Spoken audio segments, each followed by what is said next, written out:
a very end of it. Let's go in. We got to welcome in the rest of our crew. Brian Ward, good afternoon. How are you, sir? Good afternoon. I'm fantastic. Got some good rest last night. Ready for our Friday portion of this year's Chili Bowl Midget Nationals. Some of the drivers that I was looking at in heat races after the draw are going to be fun to watch. We have a few big names starting in the last spot in their heat race, either 10th or 9th, depending on what race they're in. Darren Pittman, Logan Seavey, Justin Grant, and Steven Snyder Jr. all will be coming from the last spot in their heat race. So the early ones might struggle when the track is really heavy. We'll see if they're able to navigate the traffic once it kind of widens out and slicks up a little bit in those later heat races. Might be a little easier for them to work through, but we got some drivers that are going to be making some moves, and it's going to be fun to watch these heat races tonight. Guys, up top. Yeah, thank you, Brian Ward. Things happening quick here. We've already got cars rolling down the ramp, so we're already a little bit ahead of schedule, and we had 2 early nights the last 2 nights as well. So things moving along quick here at the Chili Bowl, as it always does. We talked about it today. Can't believe it's already Friday. The week goes by so quick, but this place is going to be absolutely jam-packed tonight, and the talent as well, unbelievable. And Brian was talking about there's a lot of guys starting deep in the field with some scoring opportunities. We've had some low-scoring nights. I don't think that's going to be the case tonight, Blake. Yeah, we got a lot of big guys coming from the back, and we've got some names on the front row too. That's some pressure. Boy, you want to talk about pressure. I feel like pressure is on the 39 of Logan Seavey with our Chili's Grill and Bar pre-race show guys picking Seavey to sweep. All 3 of them picking him to win, so maybe that's where some pressure lies too, but I can't wait. I feel like the racetrack the last 3 nights, Chris, has been phenomenal. 100%. It's been super technical, whether you're running the high side or the bottom. Yeah. Heat races are coming up next for the Chili Bowl Nationals, powered by NOS Energy Drink, live from Tulsa, Oklahoma on FloRacing.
Our live broadcast of the 40th Annual Chili Bowl Nationals, powered by NOS Energy Drink, continues here on FloRacing. Welcome back into the arena as Hot Lap Session number 1 is rolled down Raceway for heat races number 1 and 2. As drivers on racetrack, talk about a guy who had a really good Tulsa shootout and is carrying a lot of momentum into this week's Chili Bowl Nationals. Chris Andrews in the Miller Racing number 95 car out on the raceway. What a shootout that was for Chris. Oh my goodness gracious. 3-time A-Main starter a couple of weeks ago, was on the podium and outlaw non-wing from the mid-pack. That was fun to watch. This guy will be fun to watch too as well. The 54 of Matt Westfall out of Pleasant Hill, Ohio. And Westfall always a threat inside inside this building, has had so much success. He missed the A main a year ago on Saturday by 1 spot in the Saturday B feature. It was his best run the last 3 years. I know Westfall anxious in now his 27th attempt. The 5-time A main starter hoping to make it 6 later on today. Criminally underrated in this building and in racing in general, Matt Westfall. Absolutely. As you get a look at the 4P outside row number 3, Jason McDougal from Broken Arrow, Oklahoma, the Mission Foods, number 4P. Outside row 3, 6th place starting spot in that second heat race, which, boy, heat races 1 and 2 tonight, Chris. They have got a lot of names. They certainly do. I mean, everywhere you look, Kyle Steffens in the 8 car, scheduled to roll out in heat race number 1 outside of the second row in the 4th position. Picked up a Winged Outlaw micro win this year. Was in a Prelim B a year ago. Finished 9th. Couldn't get out of that, so hoping to one-up that. But Kyle Steffens in a loaded opening heat race that has Westfall in it, as well as from the back, Darren Pittman and our good buddy Clinton Boyles. There is Logan Seavey, one of the many, Caleb. They're going to have to come from the back. Couple of the favorites. Yeah, the multiple-time Chili Bowl champion driving the Bertrand Swindell Combo 39 car. What a potent machine that is. But Logan's draw leaving a lot to be desired for him as he is starting dead last. Yes, passing point opportunities, but in the second heat race, he is really going to have to make some way through the field. Yeah, absolutely. He's going to not have to, or he can't be patient in that one, starting 10th, trying to go for his 4th straight Friday night prelim win. Good to have Santino Ferrucci back with us. Of course, the IndyCar regular for AJ Foyt Racing, getting ready to go at St. Pete coming up in a couple of months, but loves the Chili Bowl, and every year Caleb seems to get better and better. Talked to him at the sign-in line as the drivers were drawing in. He feels like that he can really make something happen as long as, well, he doesn't have this misfortune that he's had the last couple of years early in his prelim night. If he could put a whole night together, it'd be fun. Hopes he got it out of his way early because he flipped on practice day this year. So yes. Ferrucci car all put back together and ready to go. The Second Opinion Auto Center number 2, that is Jeb Sessoms. Jeb Sessoms in the 2, inside row number 3 out of Burleson, Texas. Sessoms has had some good runs in this building and looking to build on momentum for the team, which has done very well this week. Yeah, no kidding. The Dan and Patricia Harris Second Opinion Auto Center group has done well. Matt Sherrill, yesterday, C to B to A in the prelim. Ryan Padgett out of Oklahoma. Also in this one as well, Padgett slated to go off 3rd in heat race number 1, again right behind Matt Westfall, who'll be on the pole of this opening heat race. And we look at our Clint Boyles, trading the headset for the helmet. Also in the opening heat race, he'll start on the inside of the final row in the 9th position. Talked to him earlier today, was pumped about it, but also was like, man, I need to get to at least 4th to salvage a good run going into the qualifier. So we'll see Clinton, see how aggressive he can get here early. It's a good heat race. We know what heat race number 1 has looked like as far as track conditions has gone all year long. Also, the guy starting next to him in the back row is going to be moving as well because outside row number 5, Clinton's running mate is going to be Darren Pittman. That's right. Darren Pittman, of course, back with Mattwood Racing and their final opportunity to get one locked in. They're 4 for 4 out of that stable as far as top 5s on a prelim A-main. Still have yet to lock one in. And boy, Darren, certainly somebody that can do it. 3 straight Saturday B-main appearances. Was oh so close, finishing 4th a year ago in his prelim. For the super teams, it has been hard this week. That's the easiest way to put it. We'll go over that a little bit later, as there are still some guys looking for lock-ins. As you get a look at Jack Wagner out of Lone Jack, Missouri, the 51W car. Wagner outside row number 4 for tonight's second heat race. Yeah, Jack Wagner there as well. These race cars are going to start to roll on the racetrack, get everything dialed in as much as they can. We saw, much like yesterday, a lot of water, a lot of it sitting for as long as the crew could do before they had to get it rolled in about 3:30 local time. So it'll be juiced up. As there's Daniel Robinson, a guy that many have their eyes on every time we get inside the SageNet Center. The Benton, Illinois native having a good second half of the season, and of course always comes in this building ready to rip and roar. He's going to start 5th in that opening heat race, and a driver that many feel like can put together a really strong run to make tonight's prelim A feature. Inside row number 3, heat race number 1, Robinson. He's got the National engine in. It's another Bill Ecker owned car. We saw a Bill Ecker car last night do some good things in heat race action. We will see what he can put together. Mark Chisholm in the 56X, also out on the racetrack. Chisholm used to be out of Wyoming, now showing an Illinois hometown. Yeah. Mark Chisholm Racing linked with the Toyota underneath the hood, as looks like the engines are going to get wound up. Dirt Draft Hot Lap Group number 1. And, of course, this won't be indicative of the lap times, just trying to get the racetrack rolled in as we set them loose here on Hard Rock qualifying night, the final qualifying night of the 2026 Chili Bowl Nationals. They are 10-car heat races tonight for the first and second heat, so there's 20 cars on Raceway right now. As we'll wait for lap times to come up, early returns in the mid-13-second bracket. So, yeah, once again, greasy and slow from the very beginning. We'll see some laps at speed, and then if it holds true to form, they'll caution flag it, stop them, repack, and then give them a few more laps at speed after a bit. Although we're already quicker than yesterday's Group 1, mid-12-second bracket. We were in the 14s yesterday. It looked like they were going slow motion with how greasy the racetrack is. Doesn't have that much as far as the slip and slide as we've seen, but Jack Wagner currently pacing the field, I say that until Darren Pittman crosses the start-finish line, 12.168 for the 21. Take a look. Yeah, Pittman, Wagner, CV, Boyles, and TJ Stark's 00 car. Your top 5 early in this. Now the question is, pack and run again, or just another lap or two and up the ramp? Yeah, we saw them do it 3 separate times yesterday with the first group. I would expect to do one more round of packing, but just what I've seen, and again, I know if Clinton was here, he'd be right on it, but it's not as greasy as yesterday. So Definitely maybe one more session for this group. Again, 10-car heat races, and again, we do have both heat race 1 and 2 out there, so plenty of race cars, 20 as a matter of fact, to get this racetrack rolled in. Almost a full A main worth of cars out there rolling the racetrack in and hot lapping on it at the moment. 83 cars tonight. Chris Wilner for the all-time record in terms of total Chili Bowl entries. We had 404 entries, 387 end up drawing in. It is officially the biggest Chili Bowl ever. It is. Beats 2022's record of 381, so all signs pointing that obviously this event, the shootout, I mean, absolutely, this is where you need to be in the month of January each and every year. So good to see the car counts. Of course, with that, just brings a lot more drama. As you guys heard in the Chili's pre-race show, you know, the level of competition here, it's not even just the car count, it's the quality of cars and drivers that show up now that just make this event so special and so hard to find success in. So, and we've seen it. I mean, some of the talking points coming into tonight, Caleb, were Keith Kunz Motorsports. You know, yeah, they downsized, you know, putting in air quotes, to 10 cars, but they still have yet to lock a car into Saturday.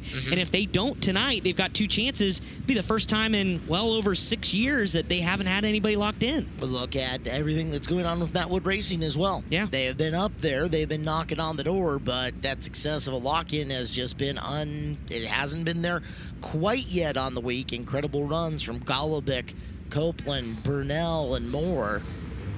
Nothing to show for it yet except for some B-main starts. And again, to the outside viewer, a top 5 on your prelim night's great, but when you know the chances of making Saturday A main just go down that much more if you don't lock it in right here, right now, you know, they were a little disappointed. But certainly we'll have another shot tonight with Darren Pittman as Matt Westfall will get the 54 rolled back in and back up to speed, as we'll have this second round of Dirt Draft Hot Lap Group number 1 try to roll this racetrack back in. There's Jim Sessoms. Mentioned the good run yesterday from Matt Sherrill out of that camp. Jack Wagner's 51 barreling in through the corner. A look at Clinton Boyles in the 11. Just have to tiptoe your way around the racetrack. I know a lot of these drivers, like I saw Clinton trying to find some space around the racetrack. It's hard. Oh, upside down here in group number 1 in a big way. Down the front straightaway into turns 1 and 2. Josh Hodge in the 5J out of Pittsburgh, Indiana. The Indiana non-wing sprint car racer. Watched him race a lot at Putnamville's Lincoln Park Speedway, and that was huge. You got that right as we were getting ready to switch the camera look, as Hodge just absolutely yard sales that car. Good to see him climbing out of the top of the cage. As we take a look at the K1 Race Gear replay, looked like very similar to what Sammy Swindell did a couple of nights ago. That front straightaway wall, right rear just gets sucked in. And those were a couple of big impacts, especially landing with the front end of that car just slamming into the surface. Ibach Springs flip count is at 41 now. Yeah. The biggest Chili Bowl ever, and the flip count continuing to climb up through that. Wow. Oh, Yeah, look at him pulling the chunks of clay. Brian's like, let me help you out here. Brian, those are some beefy chunks coming out of that. Yeah, we got to have some racing service left for everybody else. We're going to throw it down here instead of hauling it to the pits. It's crazy that most of the bolt-on stuff looks good. It got the front bumper, the rear Nerf bar, or the rear bumper, but really the side Nerf bars look great. The shocks all look intact. For as wild and rough as that tumble was, the car doesn't look too bad on the back of the side-by-side here. Josh, track is pretty heavy right now. Got you up in the air. Tell me what led to that. Yeah, I just let out a little too far. Caught the wall with the right rear. Sucked me in. We've seen that a little bit. Did you get a chance to look at the car when you climbed out? And what did you see? Not really. I mean, all I seen was a bumper ripped off, but other than that, I didn't see anything. Looks like you're feeling all right and ready to get it repaired and ready to go for your heat race. Yeah, if we can, for sure. Josh Hodge going to make the ride up the ramp after tumbling here in hot laps. Well, after that big wreck, let's Yeah. take time out. Dirt Draft Hot Laps will continue next on our coverage of the 40th Annual Chili Bowl Nationals, powered by NOS Energy Drink here on FloRacing.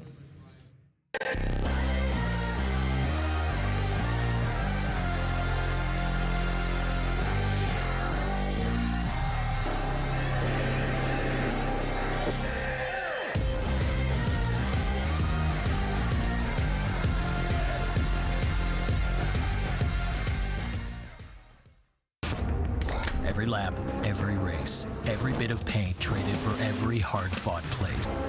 Go ahead, open up a can.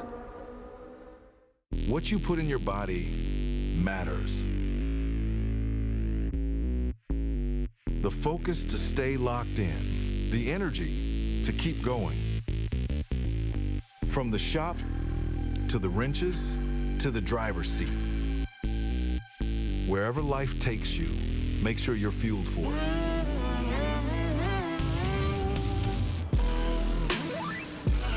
Power your life with Jugo Superfruits. Get 15% off at checkout with code DRILLER. For more than 35 years, Flying A Motorsports has been the trusted name in race trailers, motor coaches, and toter homes. As the world's #1 intake trailer dealer, Flying A leads the way in custom-designed race trailers and car haulers built to fit your vision. With a massive lineup of in-stock inventory and fully built custom builds from top brands like Intech, Renegade, Showhauler, T&E, Bravo, and C-Tech, we're ready to equip racers at every level. Whether you're a dirt racer, drag racer, or hot rodder alike, we have something for you. Tickets for the 2026 Season of Speed at Worldwide Technology Raceway are on sale now. The Bommarito Automotive Group 500, June 6th and 7th. The NASCAR Cup Series Enjoy Illinois 300, O'Reilly Auto Parts Series, and Confluence Music Festival, September 11th through 13th. And the NHRA Napa Auto Parts Midwest Nationals, October 2nd through 4th. Save big by going to WWTRaceway.com. At Buzzy Racing, it's all blood, sweat, and gears because we're racers first. We're a family business, but more than that, we build what we'd race. Steering boxes, transmissions, rear ends. If it goes under the race car, we build it.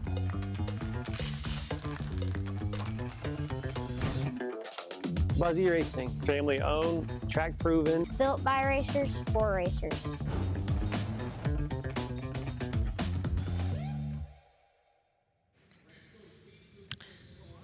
Heat races number 3 and 4 have rolled down the ramp for Hot Lap session number 2. Dirt Draft Hot Laps here at the 40th Annual Chili Bowl Nationals, powered by NOS Energy Drink on FloRacing. Caleb Hart, Chris Wilner here in the announce booth with you, the Brian Gapinski announced booth, as we are ready to fire engines and taking a look at the guy who claimed the title of Mr. Friday Night for a very long time, Justin Grant.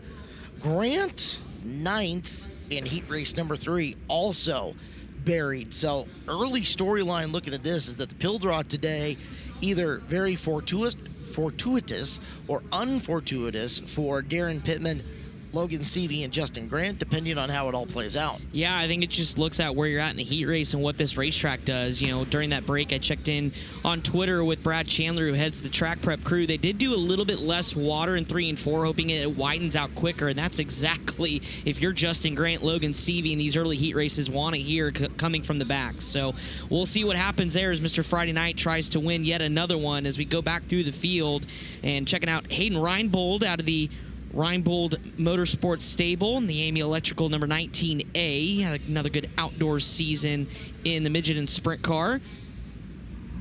Starting well, pole position for heat race number 3, so if he can get his job done, 100 points into the qualifier and theoretically into the invert, although, boy, that invert cut last night was really, really high. Ceiling low, high floor on that one.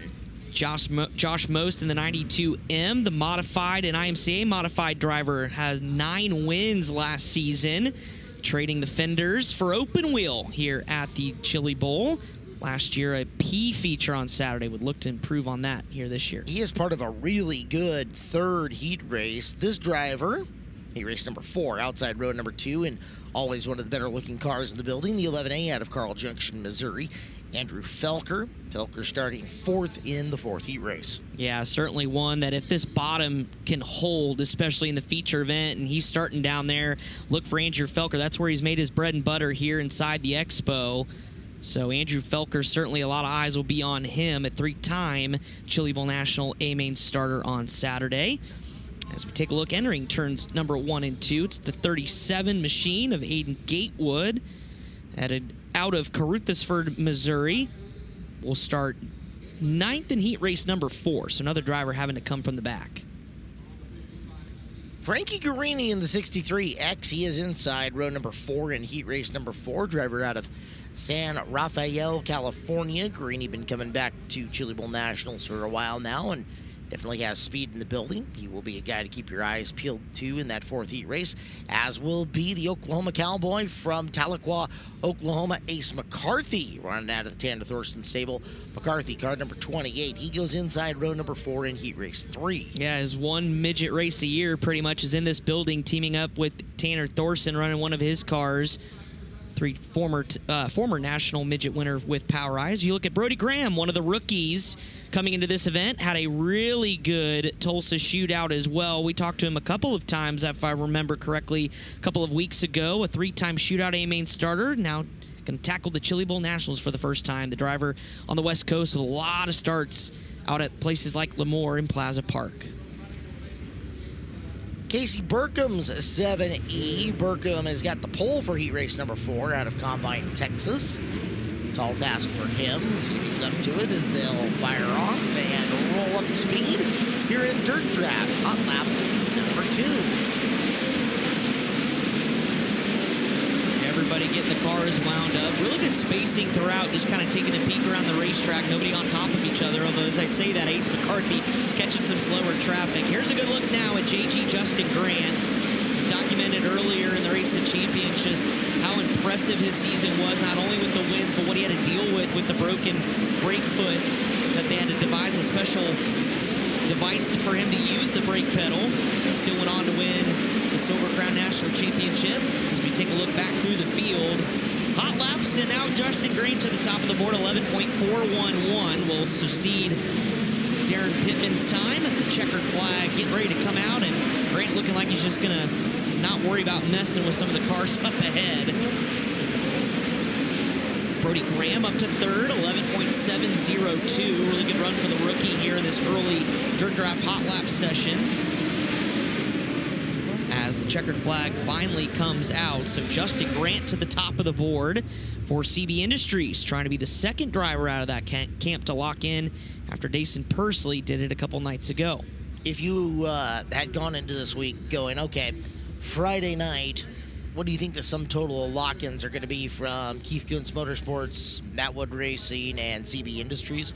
I think everybody would have chosen the over on 1.5. Yeah, absolutely. Right? Yeah, it's unbelievable, and it's been really cool to see the smaller teams And you don't want to think Christopher Bell is small, but at the same time, it's his own stuff. So we don't put him in the super team category as well. So really good speed for some, and we'll see what Justin Grant can do here coming up a little bit later in the heat race. All right, let's go up top. We've got a TJ Forge pit report with Chris Wilner's karaoke partner, Chris Moore. Chris? Thank you, Caleb Hart. I have Matt Westfall here, Matt. You don't race as much nowadays. Back in the driver's seat, and you draw the one, right? Pole of heat number 1. Is that a good way to ease back into it, or a lot of pressure? I mean, you just got to win the heat so we can get in the qualifier. But, no, I mean, we got good race cars, you know, and Fred and Rex give us the great equipment to use, and me and Dad and JB, we work on them every week. So it helps me now that we've raced midgets a lot to hopefully have the right setups for me when I race, because we didn't do it for 20 years. We just come here and we struggled a little bit, but it's been pretty good this week so far.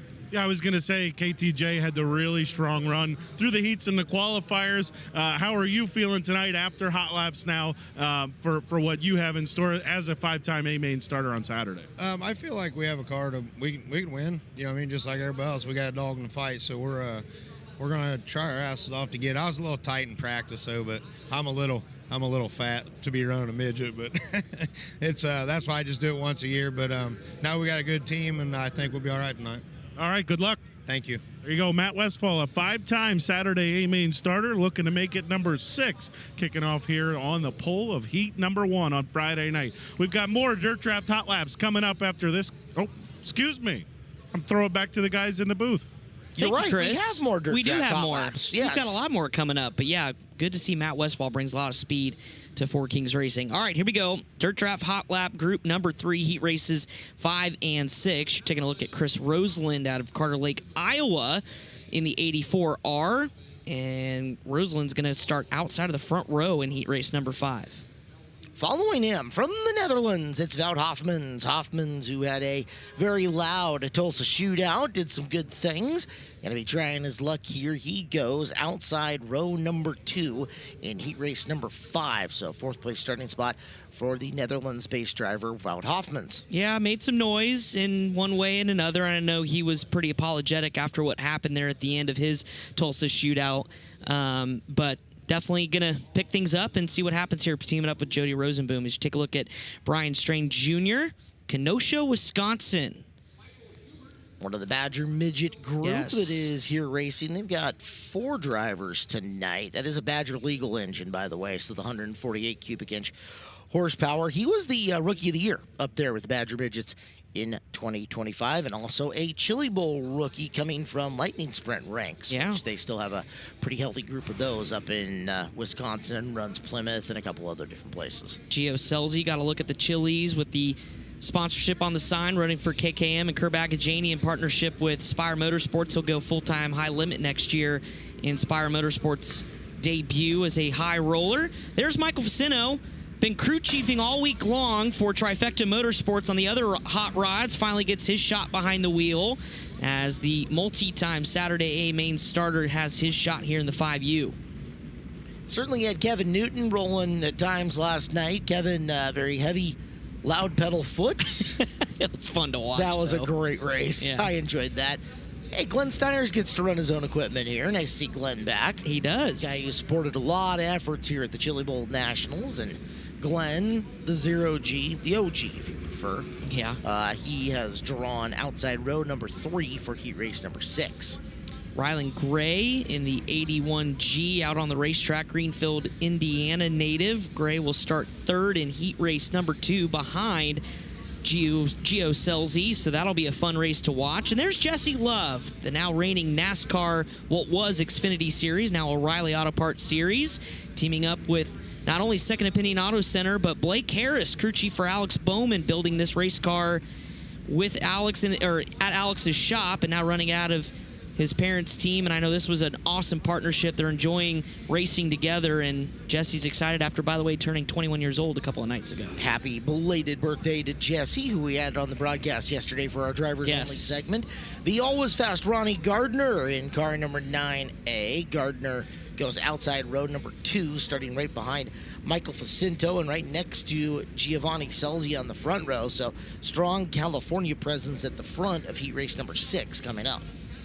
Austin Gossel there from Fort Collins, Colorado. 9th in all ASCS points this year. 6 top 5 finishes. So Wing 360 driver now taking a hand here at the Chili Bowl. A couple of World of Outlaw starts too I saw as well. So it's been all over the place in 2025. A very busy year for Gossel, who got race car will travel and certainly did quite a bit. Josh Hawkins is the ADS out of White House, Texas. Regular here at the Chili Bowl Nationals. Hawkins will go inside row number 4 for heat race number 6. And behind him, the 21K, Austin Nye, Greenfield, Indiana, driving for the Cruisman Driving School. And Corey Cruisman with the Bulletin Ford underneath the hood. A couple of Chili Bowl appearances for Austin as we are underway. Dirt Draft Hot Lap session number 3. Races 5 and 6 out on the racetrack. Cody Brewer also out there in the 96 car. Yes. One of the mainstays here at the Chili Bowl. There's Michael Facino. We'll go triple box for you. Hot Sauce Gio Selzy, top right. Looking at Facino, Ronnie Gardner. They're on the top left. And then down below, picking up a couple of cars here. Is that Michael Hubert in the Michael Annette tribute car? It is. Yep, along with Glenn Steyers and Cody Brewer as well. Justin Gray, Rylan Gray up to second here in this session overall, 11.604. Ronnie Gardner fourth quick, Gio Selzy fifth. Racetrack continuing to get faster. Still Justin Grant overall. Selzy now up to fifth. As you look at Rylan Gray, the 81G, stuck behind some traffic here. And the checkered flag will fly. So Rylan Gray, quickest out of this session, second overall for the driver out of Greenwood, Indiana.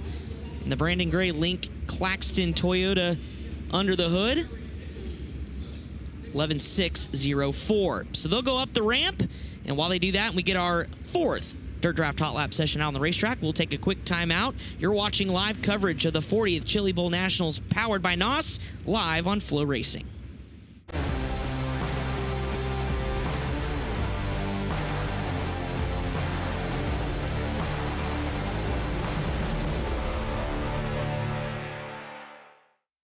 Race Car Engineering is your single source supplier for all your racing equipment. Dirt, asphalt, drag strip, street rod, or off-road. Their experts can keep you on the track and in the lead no matter what type of racing you do. Hundreds of brands, thousands of parts. Find them online at racecareng.com or call them toll free at 800-882-7231 and make sure to ask for your free catalog. That's Race Car Engineering, 800-882-7231.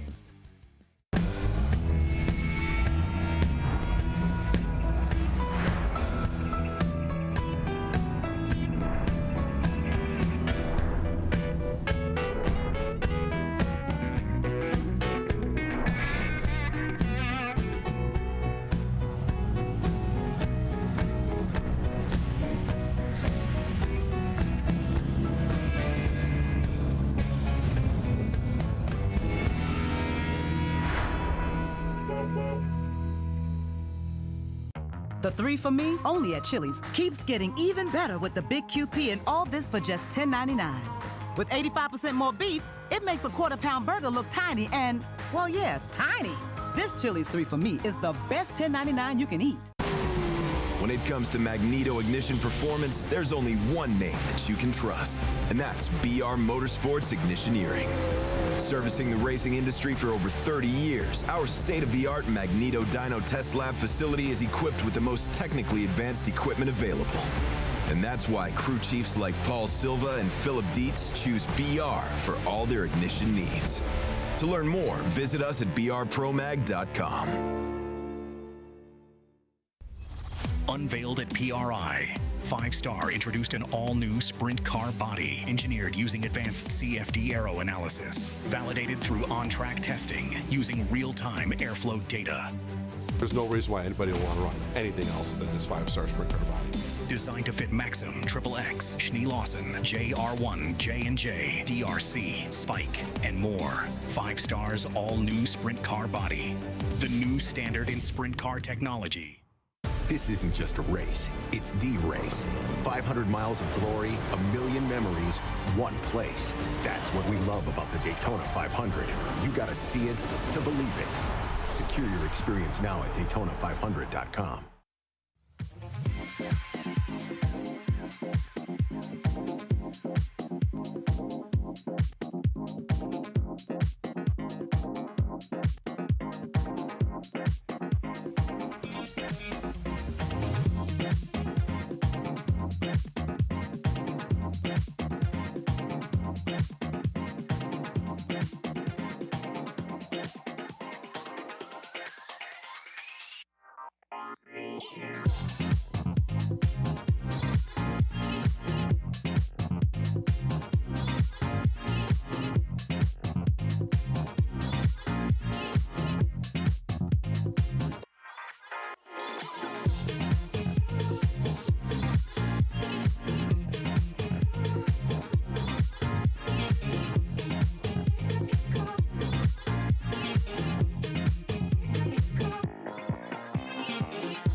Engines have fired for our 4th Hot Lap session in Dirt Draft Hot Laps at the 40th Annual Chili Bowl Nationals here at the Tulsa Expo Raceway. Hard Rock Casino of Tulsa qualifying night. Turned the Bull pink night as well. Got my pink on. I see that. You got the pink undershirt, a lot of pink starting to file into the grandstands as well. Always a special event with some of the volunteers coming in and putting the breast cancer awareness ribbons all over the Expo and the SageNet Center as our heat races 7 and 8 out on the racetrack. Steven Snyder Jr. We saw, who was that? Was that Chase or one of our pre-race show boys? Chase had him on there. Rodman has gone. Yes, he had him finishing second here today, and I think a lot of people have a lot of eyes on him. He's definitely not going chalk, is Rodman. No, he's been willing to throw it out there. What a gorgeous throwback scheme for Casey Schumann in the 21X, honoring Ron Schumann with that look. Finish Line Graphics doing the design on that guy, if I remember correctly, and it turned out absolutely gorgeous for Schu. From 1980, the Oklahoma Fixture Company sponsorship that Ron ran. Pretty cool. Second year that Casey's teamed up with the Deskins team, the Sean Deskins' own program. Johnny Murdoch always brings interesting machinery inside of the Expo. And the Kaufman, Texas native.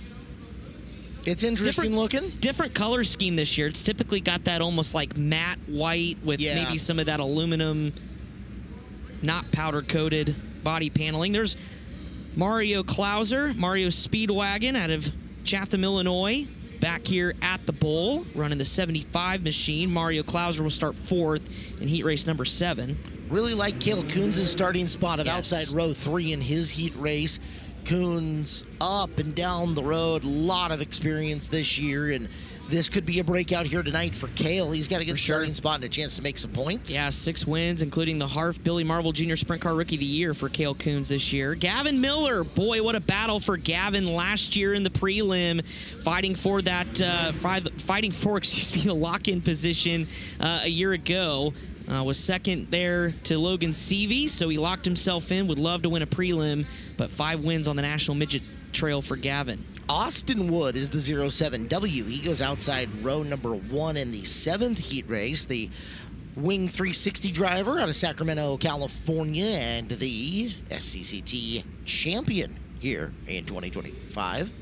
Hayden Wise out of Huntersville, North Carolina. She's with 94 Racing, has the Link Toyota underneath the hood. Picked up 7th in points with Extreme Outlaw Midgets with 12 top 10s in her first full year racing midgets. Typically see her down at Millbridge Speedway, back running the micro. She's got Jay Drake, 2001 Chili Bowl Nationals champ, on the wrenches this season. There's Luke Hall on the 74. Ludlow Falls, Ohio. Luke made quite the name running Wing 360 stuff in and around there. Former Run for the Rabbit winner. As Mason Hannigan out and on the racetrack out of Pittsburgh, Indiana. Mason in the 71H. That car will start on the pole for heat race number 7. And if I know Mason, the nerves are already hitting hard for him. Yeah, he loves this event. Didn't work out as well as he wanted to a year ago. Son of Randy Hannigan. As we get these cars up to full speed, the 56E of Tyler Edwards, who had a heck of a shootout. Ted, a former A-Main starter, back here to contend once again as we take a look at Gavin Miller, although we were cautioned on the speedway for an incident over here in turn number 3, and that's Hall in the 74. And a complete sheared off left Nerf bar. Looks like the header folded in a little bit as well on one of the other machines, and that's the 19 that gets clobbered. 19H of Brian Hubert out of Anderson, California. He really did get smashed hard in that corner.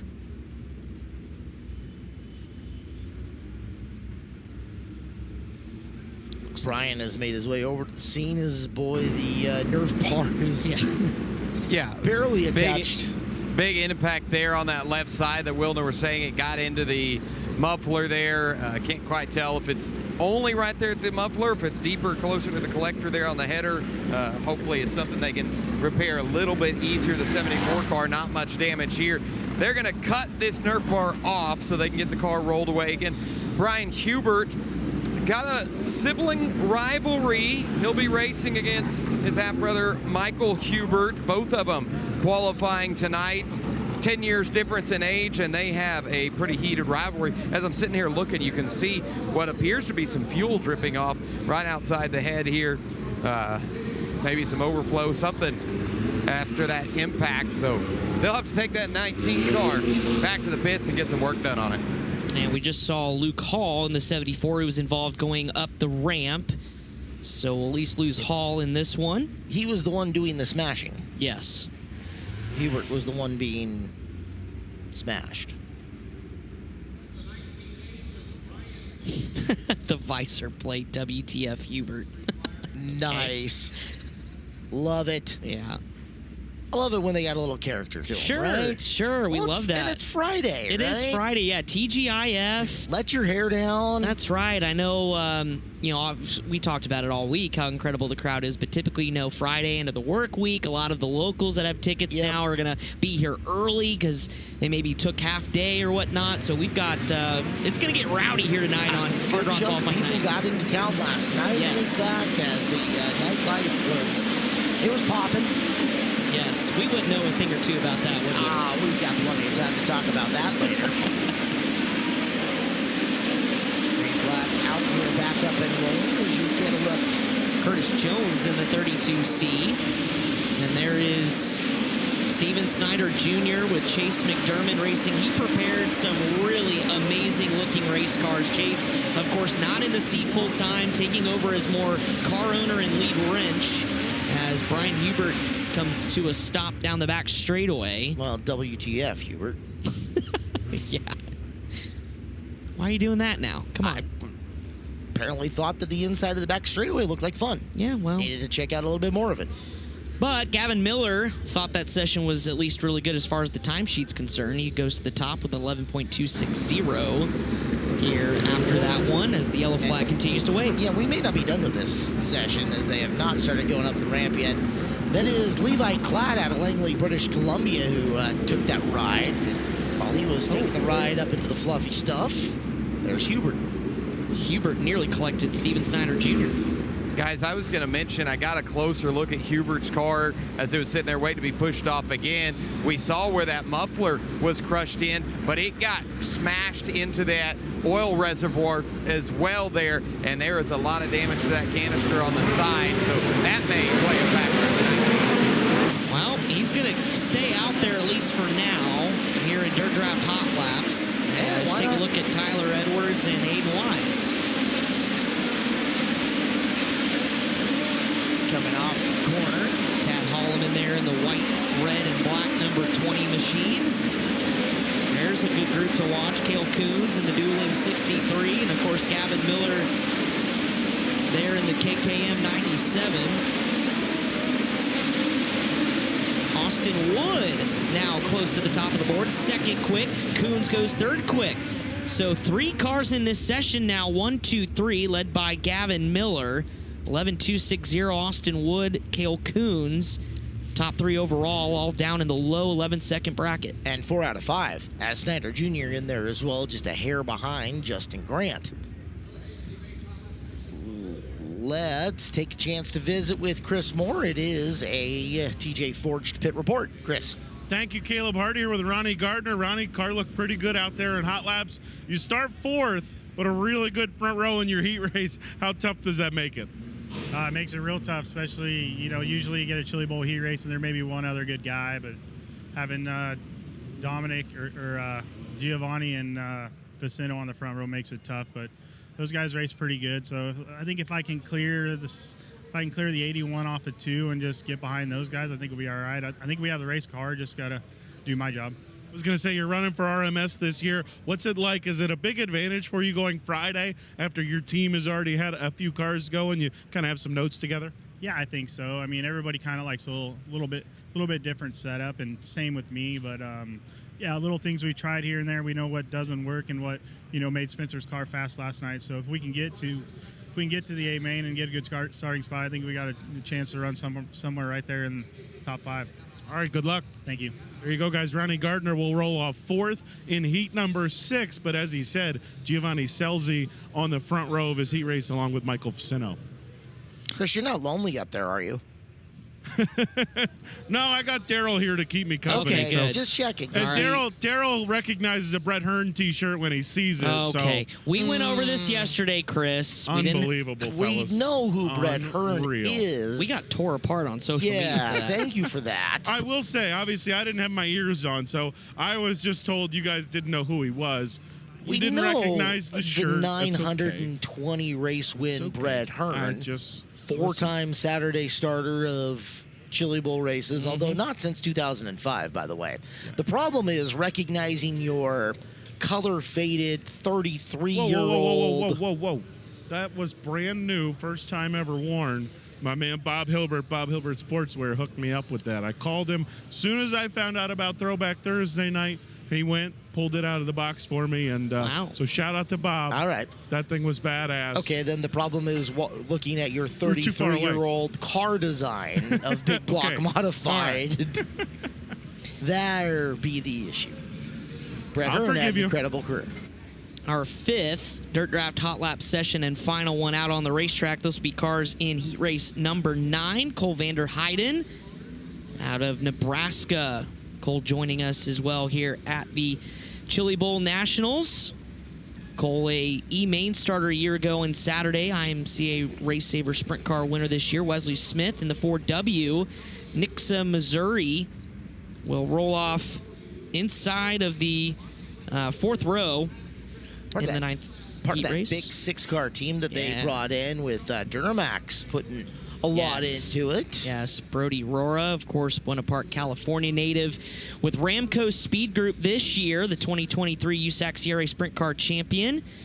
Had a win with that group out at Paris earlier this year, finished 10th in points. Eric Weber, Claremont, Illinois native in the 48 cars, going to roll off outside of the front row in this final heat race next to Aiden Schmidt. 77, Joe Worth, Waterloo, Illinois. Waterloo, Illinois, or St. Louis, Missouri, depending on whether you want to believe the paper sheet or what comes up on the graphic. Whatever works. Joe's had some good runs in this arena. Joe can be sneaky. I think those that do the Chili Bowl pool, that group, I think that's always a sneaky pick for Joe Worth. Speaking of sneaky good picks, especially today, if you're looking in and through Dirt Draft. Yes. Jed Nunley's got a real nice valuation on him. He certainly does. If you're paying attention, if you're paying attention, you definitely know what we're talking about. As we look at David Gasper, Santa Barbara, California native. But yes, Jet Nunley, a rookie, but of course teaming up with Factory 14, what he's done at the shootout. We've already seen what another Jet's done this week. It's the 14-year-old Jet Barnes locked in. There's Nunley. The black and red Nunley. That is a sharp-looking race car. Of course, the Link chassis. Factory 14 just down the road here in Tulsa, Oklahoma from the Expo. And they have been hard at work. I'm just saying, if you're putting your points together, and getting maximum value out of everything. Yes. I'll bet you that's a guy that ends up getting a lot of play. Yeah. Nunley was second in Now 600 National Non-Wing standings this year. And, of course, rookie here at the Chili Bowl, but did make a feature event at the Tulsa Shootout 2 weeks ago, finishing 6th in stock non-wing. Former Driller winner. Let's see what Nunley can do as his career continues to advance. 9 cars out on the racetrack for the 5th and final Dirt Draft Hot Lap session. This is our final Dirt Draft Hot Lap session of the Chili Bowl, Caleb. Yeah, you're the one who ends up starting that. I know. All right. I know. You got on I'm just accepting. I'm accepting it. I'm accepting it. see if any of them can crack the top 5. As you get a look at the 19X of Aiden Schmidt. Aiden from Hopstad. He will start on the pole for that 9th and final heat race. Cole Vanderheiden a little off the pace there in the purple and black 15V. Got back after it there as the Wesley Smith car in the 4W. Of course, the Rossi Petty Motorsports camp that's had a really good Chili Bowl between what J.J. Yaley's done, Justin Peck earlier this week. Gasper gets up to 8th quick, by the way, 11.596. Good lap from him. Nunley, 12th fastest. Shuffle of the run is... Schmidt up to 7th. Yeah. The 19X. Really good lap for Aiden Schmidt, who'll be on the pole this 9th heat race. 7th overall after these 5 groups, 11.529 for Aiden Schmidt. And up the ramp they go. The NOS Energy Drink ramp cam showing us all the crews headed back up to digest what just happened in Dirt Draft Hot Laps, because we've got 9 heat races coming up. You better be getting ready to lock them in. Oh, I haven't touched mine. You are good. All right, I am perfect. so confident. I locked them in before we even started Hot Laps. I'm happy with it. Good on you. Everybody else, lock-in time is coming. Meanwhile, you know what else is coming? It's the Great American Race. The Great American Race returns Sunday, February 15th. Pageantry, unforgettable moments, edge of your seat racing. It's all part of the legendary Daytona 500. Be there as history is made and a new champion is crowned in a race that defines legends. Tickets and packages available now at DaytonaInternationalSpeedway.com or by calling 1-800-PIT-STOP. Don't miss your chance to be a part of it. Scan the QR code on your screen right now. DaytonaInternationalSpeedway.com or 1-800-PIT-SHOP. Timeout on the broadcast. Back with opening ceremonies coming up next as you're watching the 40th Annual Chili Bowl Nationals powered by NOS Energy Drink here on FloRacing.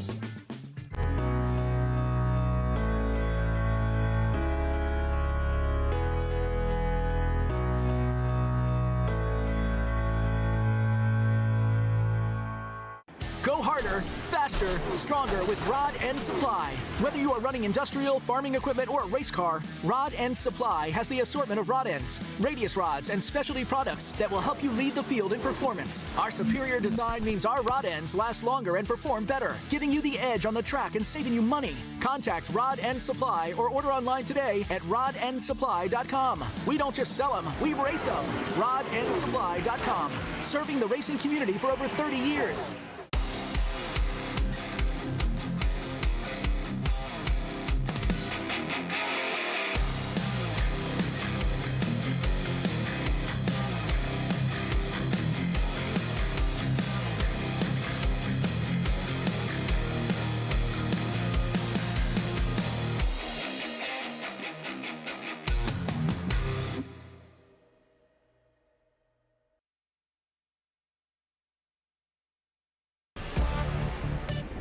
There's a moment behind the wheel of what I've built, where power overrides gravity, and I hit that zero moment.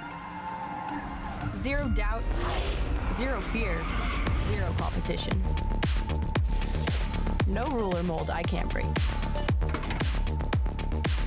And limits, absolutely zero. And there's a NOS Zero Sugar to get me there.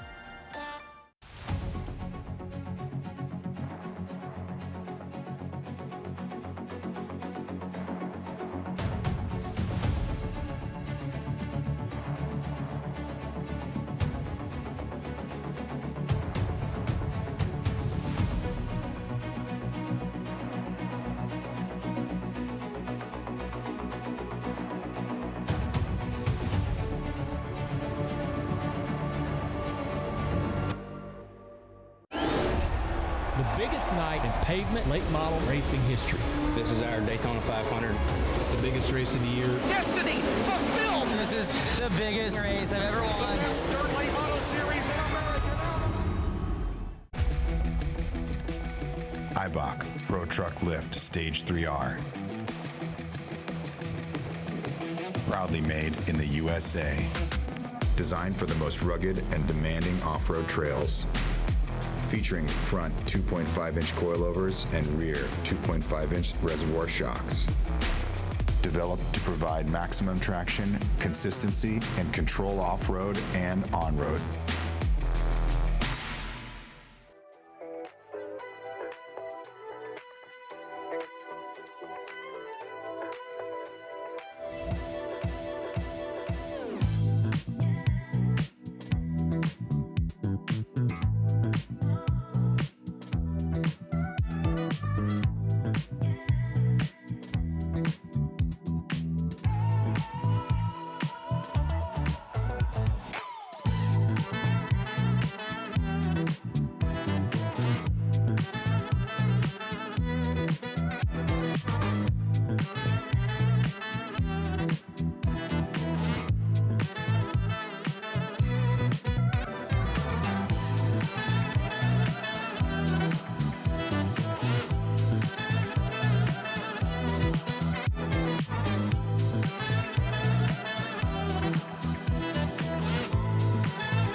Well, the final Dirt Draft Hot Laps of the year is concluded as you get a look from way overhead. It's more of the sights of downtown Tulsa, Oklahoma. We're in Midtown.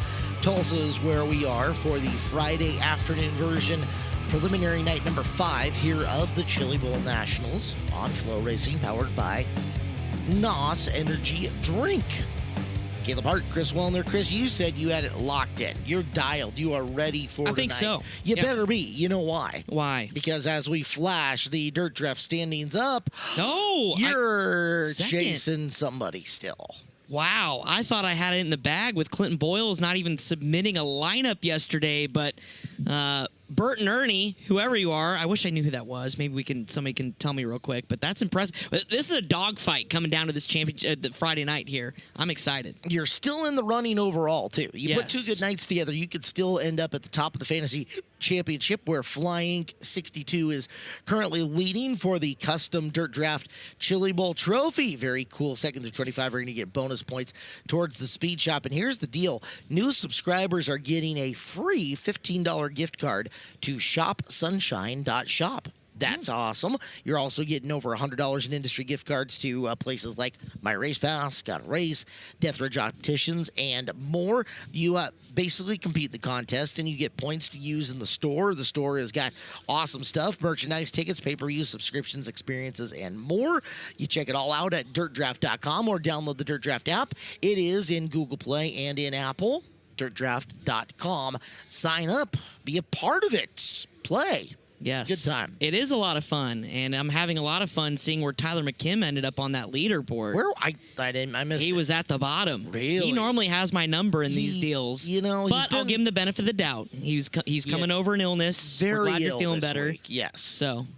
All right, to the house we go for opening ceremonies. Down here to us. Lights come on as we are getting ready to kick things off for this Friday night Hard Rock Casino qualifying night here inside the SageNet Center. It's hashtag FryYay because we're getting ready for another exciting qualifying night at the 40th annual running of the Chili Bowl Nationals, powered by NOS Energy Drink. Tulsa, Oklahoma, talk to me. Are you having a good start to your Friday? Where else would you rather be than at the Chili Bowl Nationals. We're getting ready to kick things off. We have, as you can already see down here on the inside of turn number 4, a little bit of extra pomp and circumstance, so we're going to get right to it. At this time, to begin our opening ceremonies, I'd like to welcome from Racers for Christ, Mr. Jim Shepard. Thank you, Tony. Thank you, Tony. All right, folks, every Friday, Emmett, and you can sit down for a second. Don't get up yet. The Hahn family asked me several years ago, to honor our veterans. So we're going to do that one service at a time. We would love to have an opportunity for you guys to cheer on your fellow veterans and the folks that take care of us.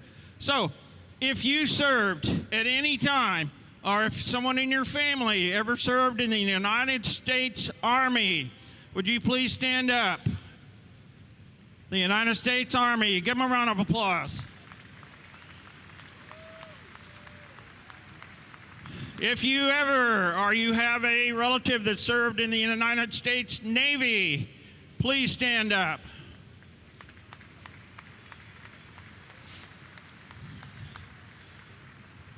If you ever served or have a family member in the United States Air Force, please stand up.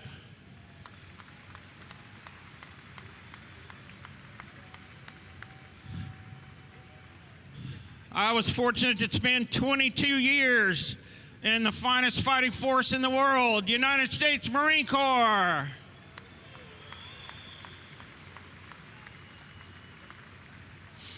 If you are a family member that ever served in the Coast Guard, please stand up. Coast Guard. Coasties, wave at us.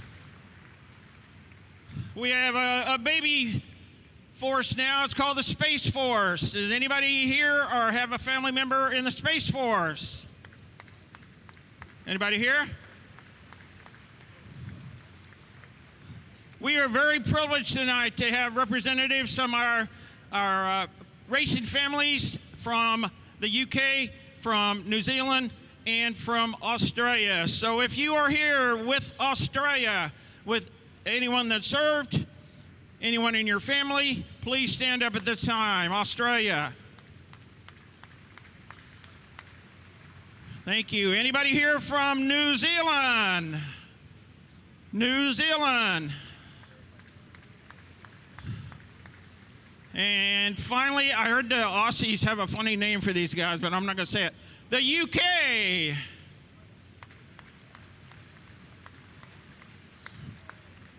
Thank you so much.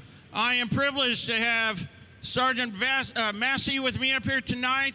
Okay, this guy's got a special story all of his own, but we'll be doing that a little bit later. So would you please all rise? Gentlemen, take off your hats. And let's ask a blessing to start this night. Father, we're so thankful for these men, for women, for the families that are in our presence tonight, that have served our country, that have served faithfully. Lord, there are some families that have lost members. They're gold star families, and we just ask you to bless them. Thank you for the opportunity to live in this great country and for the men and women that serve around the world to protect us. We ask you to protect this place tonight as we race. What a great week we've had, Lord, just racing and just seeing this young, talented field of drivers do their thing. We just ask you now to be with us, to bless this night, and we pray in Jesus' precious name. Amen. Folks, how about it one more time for Racers for Christ, Jim Shepard, and all members of our U.S. military, as well as these gentlemen here with the flags inside turns 3 and 4. We appreciate all of them for not only their service, but for being here with us tonight. At this time, I ask that you please remain standing as we prepare to honor America with the live performance of tonight's national anthem. Here to perform tonight's national anthem, Tulsa, Oklahoma, would you please give a warm welcome to Nicholas Hoover?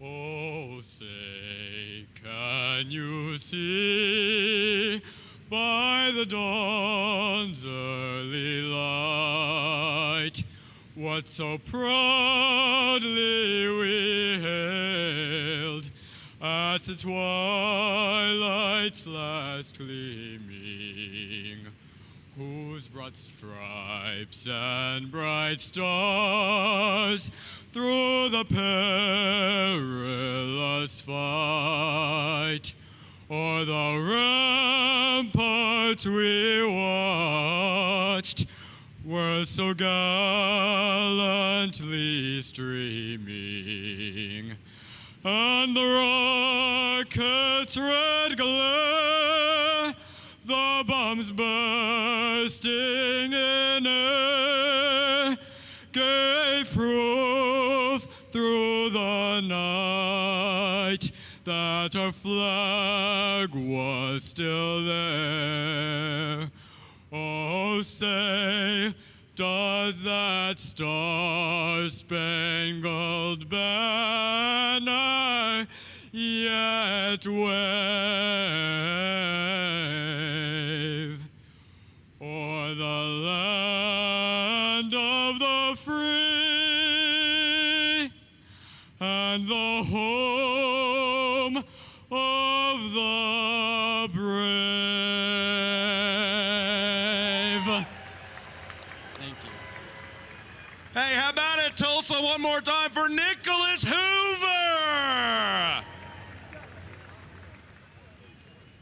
Hey, how about one more great big round of applause for all of our flag bearers, active and retired service members. Massive thank you to them. Ladies and gentlemen, it's Friday night here in Tulsa, Oklahoma. It's the Hard Rock Casino qualifying night. Talk to me. Are you ready to go midget car racing? Well, with that, it's time to kick things off. Heat races are set to go live on FloRacing and here inside the SageNet Center. It's Friday, it's Hard Rock Casino qualifying night, and it's time to go racing here in Tulsa. We are ready to rock and roll down here in the Brian Kapinski announcers booth. Excited to have you along with us for Friday night Hard Rock Tulsa qualifying night on FloRacing. Our coverage powered by NOS Energy Drink. Caleb Hart, Chris Wilders, special guest joining us in the booth. We'll introduce him in just a couple of seconds, but first we got to check in up at the top of the ramp with our pit reporters, Blake Anderson, Chris Moore. Guys, who we watching today? Chris, I'm going to watch Austin Wood, the young gun from California, Sacramento, California, driving for Matt Wood Racing. That's his uncle, Austin, the SCCT Sprint Car champion this year. 15 years young, getting ready to turn 16, getting ready to do a lot of 410 racing on the West Coast. He turned a lot of heads the past 12 or 18 months up on the West Coast driving sprint cars, and tonight, can he be the lock-in for Matt Wood Racing, starting from the outside of the front row in Heat 7? It's a good pick. He was really, really fast in hot laps. I'm going to the pole of heat race number 3, Hayden Reinbold, the AME camp. We always talk about RTJ and Tanner Thorson obviously winning out of that camp. Emerson Axum had a lot of success there, but Hayden Reinbold, the family name. And Hayden had a really strong year with the USAC Midget Tour. Picked up a win at Eldora and 4 Crown weekend. I think starting on the pole of heat number 3, he was also fast in hot laps. Guys, I'm keeping an eye on Hayden Reinbold to have another solid night for the AME camp. All right, gentlemen, thank you very much. Those are your ones to watch as here we go from in-car cameras. We got them rigged up and ready to rock and roll for you tonight. That is Clinton Boyles, who is going to have the in-car up on top of him. He is starting inside row 5 on this very first heat race. Well, we are spoiled to have Chase Briscoe coming down into the booth with us for the heat race action. Chase, we have had 1,502 cars here within the Expo Raceway between the Tulsa Shootout and the Chili Bowl Nationals. 1,502, and of all those cars rolling through, these are the last 9 heat races that we're going to see. Yeah, it's crazy that it's coming to an end. I don't know if it's felt as fast for you guys as it has me over the course of the last couple weeks, but yeah, it's always so fun between Shootout and Chili Bowl to watch those heat races. That's what determines kind of the path of your week and how it's going to go, and just the excitement in the air between all the heat races. It's always just so fun to watch. And yeah, I'm kind of bittersweet with you that it's sad that these are the final 9. The time has flown since since getting here most most of us got in day before practice day on shootout week all the way in and through, and everything that we've seen, a little bittersweet, but I think it's part of what makes this building magical is we can only come to it 3 weeks a year, right? It definitely adds to it, and I think that's why all the drivers, I know even for myself, are the nerves are just different at this event, and I think it is because, you have one opportunity every year to come in this building and perform, and I was just talking about it on the pre-race show even earlier that there's nothing I've ever found in my racing career that, even comes close to the nerves that you get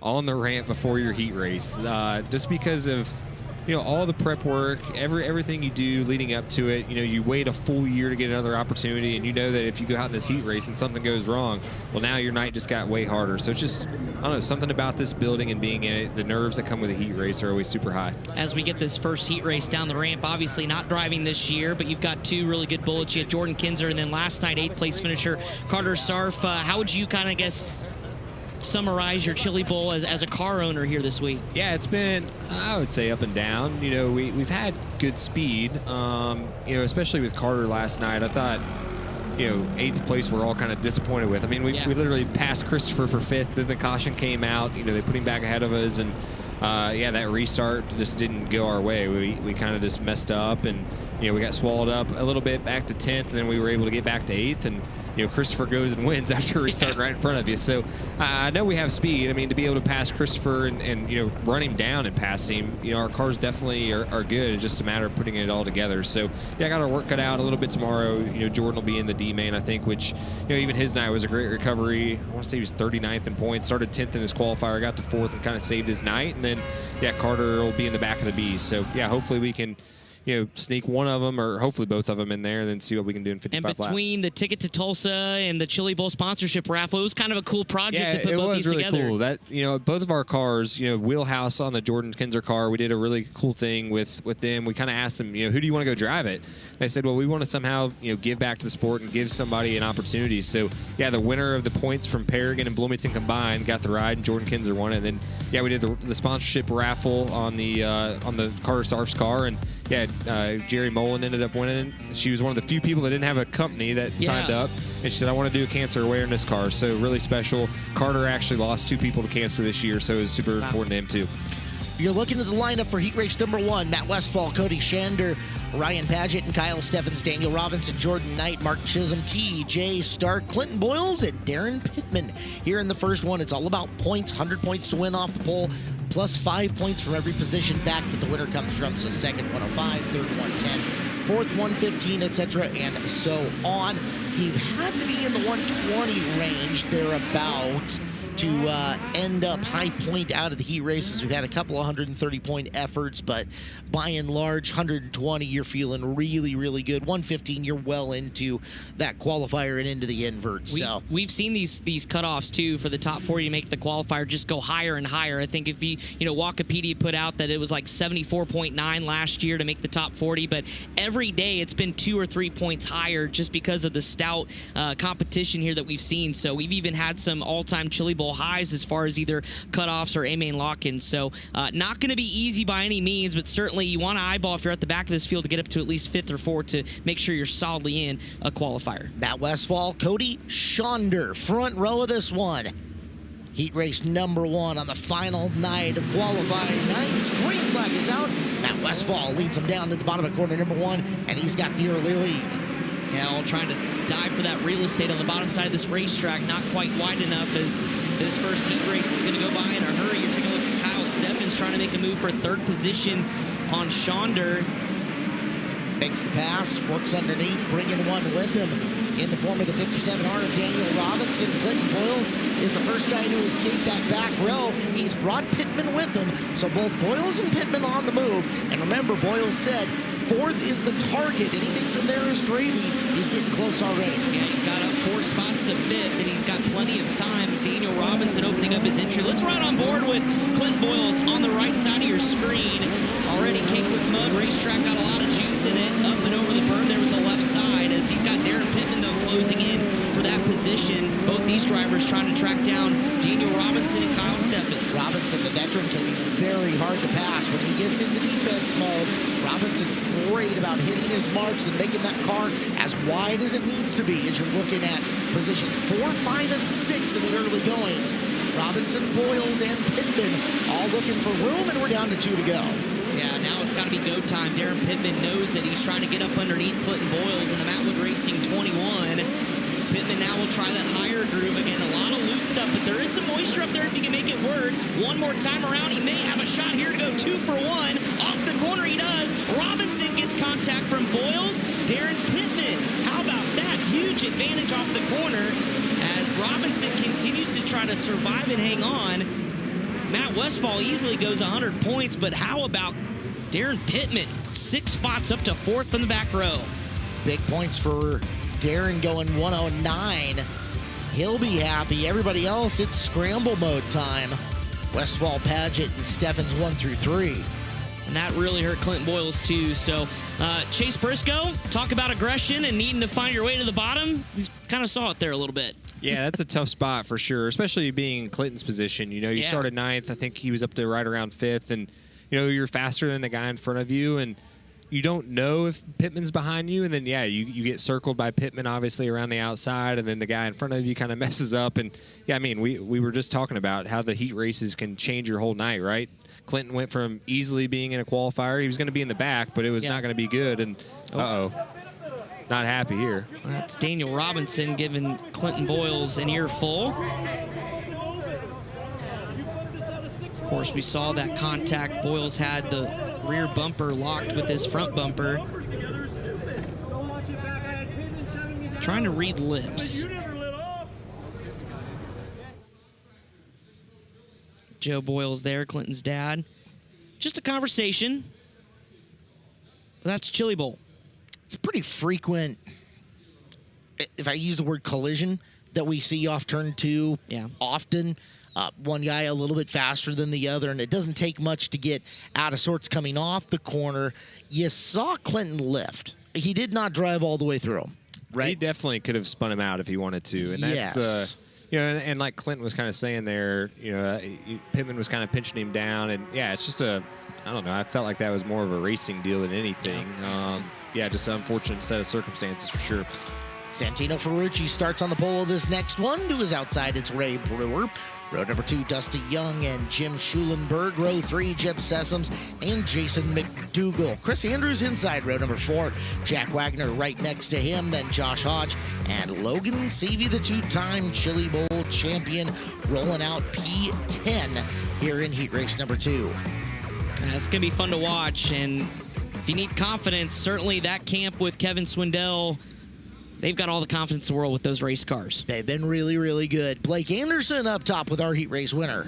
Matt Westphal picks up heat race number 1. Matt, 6th career Chili Bowl heat race win. Do you think it's a little bit of a disadvantage to go out so early in heat number 1 from the pole to not really see how this track develops going into a qualifier? Yeah, because actually in hot laps, I didn't even get a lap because they got all the cars out there. It's so greasy. But there I stayed free, but I was a little free there, but I still felt pretty good. I think we'll be all right. The 2-time boss champion looking to lock into his 20th career prelim A-main later tonight, Caleb Hart. Blake Anderson with a TJ Forged pit report up top.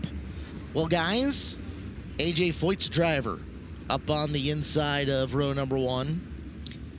He's been pretty consistent coming back to this building each and every year. I'm kind of wondering, we need to get more IndyCar guys. We love the NASCAR flavor. We love the late model and sprint car flavor, but what do we need to do to get more IndyCar guys over here? I brought Connor Daly one time, and he flipped into turn 1 pretty big. And I think I saw a tweet. He said he was retired. Yeah, I saw him at the Colts game a couple weeks ago, and he said that he was still retired. Of note, scratch from the outside row, so official starting spot for CV is going to be 8th here in this.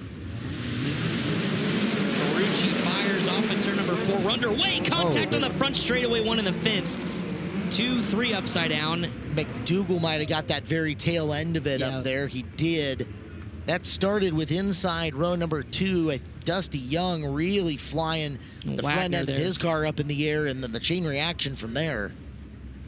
Big break, I think, right there for Santino Ferrucci. I'm pretty confident that was going to get called back for jumping, and that should save him, I would think, from a road dockage as well. Jack Wagner, the other car involved, as they try to peel McDougall's car away from Dusty Young. A lot of impact to that fence. That fence has taken a beating. The front stretch has been brutal the last couple of days with just getting drivers caught up in it, but certainly some contact began that incident. We'll take a look at what happened courtesy of K1 Race Gear. Young trying to get that front end settled down, clips the back end of McDougal as McDougal thinks he's safe, but not quite, and then pummeling the wall outside row number 4, Jack Wagner's 51. Make it outside row number 3.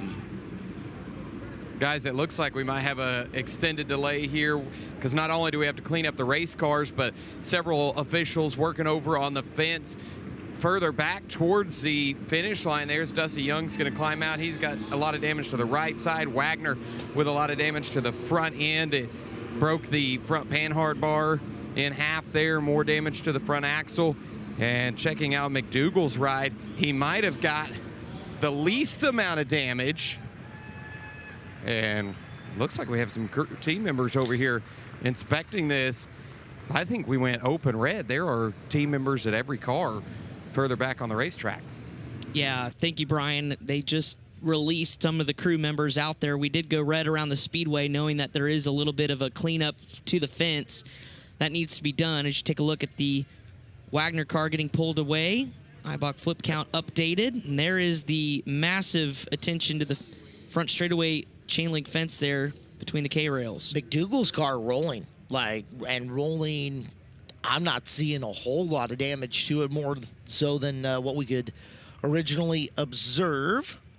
Let us check in. We've got a TJ Forge pit report. Blake Anderson, you found a celebrity, I understand. Yeah, I got Kenny Wallace. Kenny, welcome back to the Chili Bowl. I remember, boy, it felt probably, 12 years ago you ran here with the Loyette car? I don't know, it felt like a while ago. Yeah, well, I still feel like it's the greatest race of all time. I said every heat race matters. It's like throwing a pack of meat to a bunch of dogs, and as we saw just then, it gets pretty rough. So hope everybody's okay there, but I'm super excited to be here. How chaotic was it drive one of these here? You know, it's like I came here and Sammy Swindell looked at me, he goes, "You don't belong here, what are you doing here?" And I'm like, "Well, Sammy, I just wanted to experience it." You know, right at 400 cars here, and how many make the A-Main? 20? 24. So I don't know who belongs here, but you know what I mean? It's the greatest experience of my life, and I missed about the last 3 years, so it was time to come back. It's good to have you back here. I love it. And you guys don't realize how many, maybe 1 million people watching you guys every night. I know everybody's getting tired. My buddy Billy Smith, hey, Billy. Billy says, I'm still watching it. So thanks for what you do. No, thank you, Herm. Always good to see Kenny Wallace here. Good to have him back. We usually see him in December over in St. Louis. He wasn't there racing with us this year, but boy, he can get the dome going, guys. Only 1 million people watching us right now, Chris. No pressure. No, we're all right. We're good. We're soldiering through. Yes, we're going to take a time out. They got some fence repair to do. We will be back with more from the 40th Annual Chili Bowl Nationals, powered by NOS Energy Drink here on FloRacing.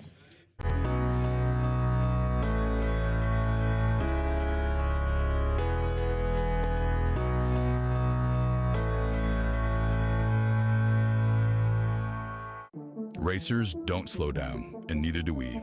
At Factory 14, quality products, proven performance, and unmatched service come together under one roof. Our showroom is packed with everything for junior sprints to sprint cars, all ready for race day. Our race team and development program are shaping the future of this sport. And with professional trackside support across the country, you're never alone when you're part of our team. One team, one standard, always accessible. Factory 14, excellence in every detail.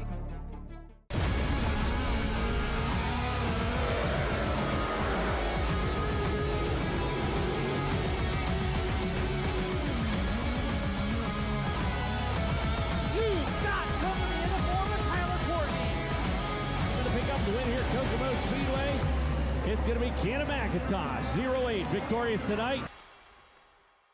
For years, our engineers have tore down everything we thought we knew. Every bolt, every seal, every millimeter. What emerged isn't just an upgrade.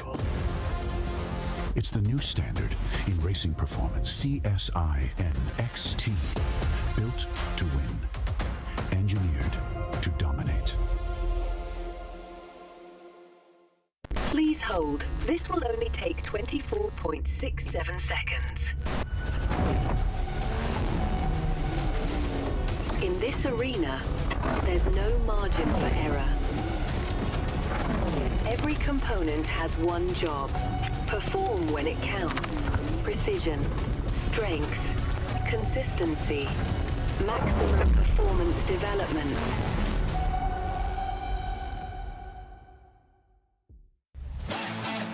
The fastest growing name in the motorsports industry is the Racers brand of safety gear and apparel. And fence repair continues down trackside here at the Chili Bowl Nationals, 40th annual version powered by NOS Energy Drink. Brian Ward, you've got an update for us. Yeah, I'm down here with J-Mac. They've just sent all the crews off. It looks like the track's almost done at the fence. Jason, what'd you see coming down, taking the green flag there? Oh, man, I've seen so many guys doing it this week, but they get a little whiskey throttle on the start, and I think that's their first wheelie, so they just lay in it a little harder and clean out whoever's outside them. Well, it looks like your car survived. You got the least amount of damage. What'd your crew tell you, and how are you feeling for a restart? Oh, we're good. They just said some guy just wheelied up, barely got me in the left rear. Car is what it is. We're doing the most with what we got, and I'm having a blast.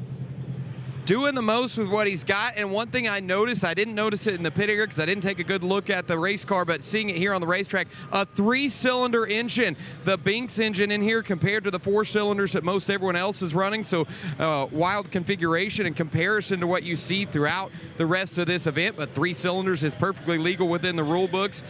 Taking a look where they said left rear's got jumped over, it looks like all the mud's been knocked out that was around the bead of that left rear tire, so just a few scuffs and good to go for the 4P of Jason McDougall. And call it the Binks Crazy 3 as you take a look at what happened here, and you'll see Jason, get tagged in the left rear, but good news, all drivers okay. Fence repair is complete, and Caleb Hart, we've got cars coming to life here around the Expo Raceway. Little bit of whiskey throttle.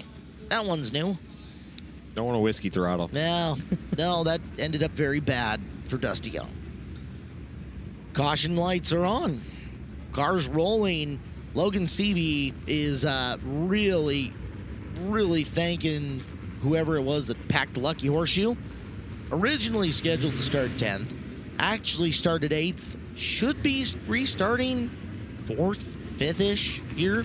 Yeah. With getting passing points from 8th. So, yeah, big break for the 2-time Chili Bowl champion to the inside of the 3rd row. I was about to say, he went from, he's already at 99 points without doing anything. That's always nice when you can, right? just get free ones like that. Exactly. That's a dream right there. So we'll get the restart as Santino Ferrucci will get one back. That was most likely going to come back after potentially jumping the start here. So we'll get them side by side. Caution lights out around the speedway. 8 laps, heat race number 2. So who's left? It's Ferrucci and Ray Brewer.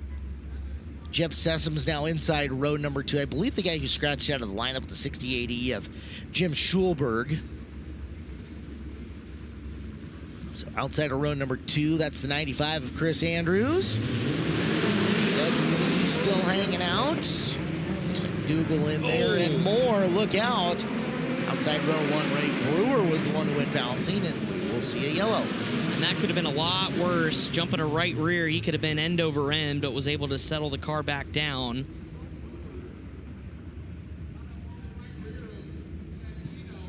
As a matter of fact, didn't Santino Ferrucci do that? Up and over a right rear a couple of years ago. This time he got hit in the right rear. Brewer just misses the corner and up and over the right rear, settles it back down. He'll go to the back of the field. Herky-jerky start to this one. We haven't even made 2 corners. It's been a wild start to the night. Just fence repair. We got a fight almost on the ramp in the first heat race and one Friday at the bowl. Oh, and he just spun it out, catching the field too. Nice. Welp.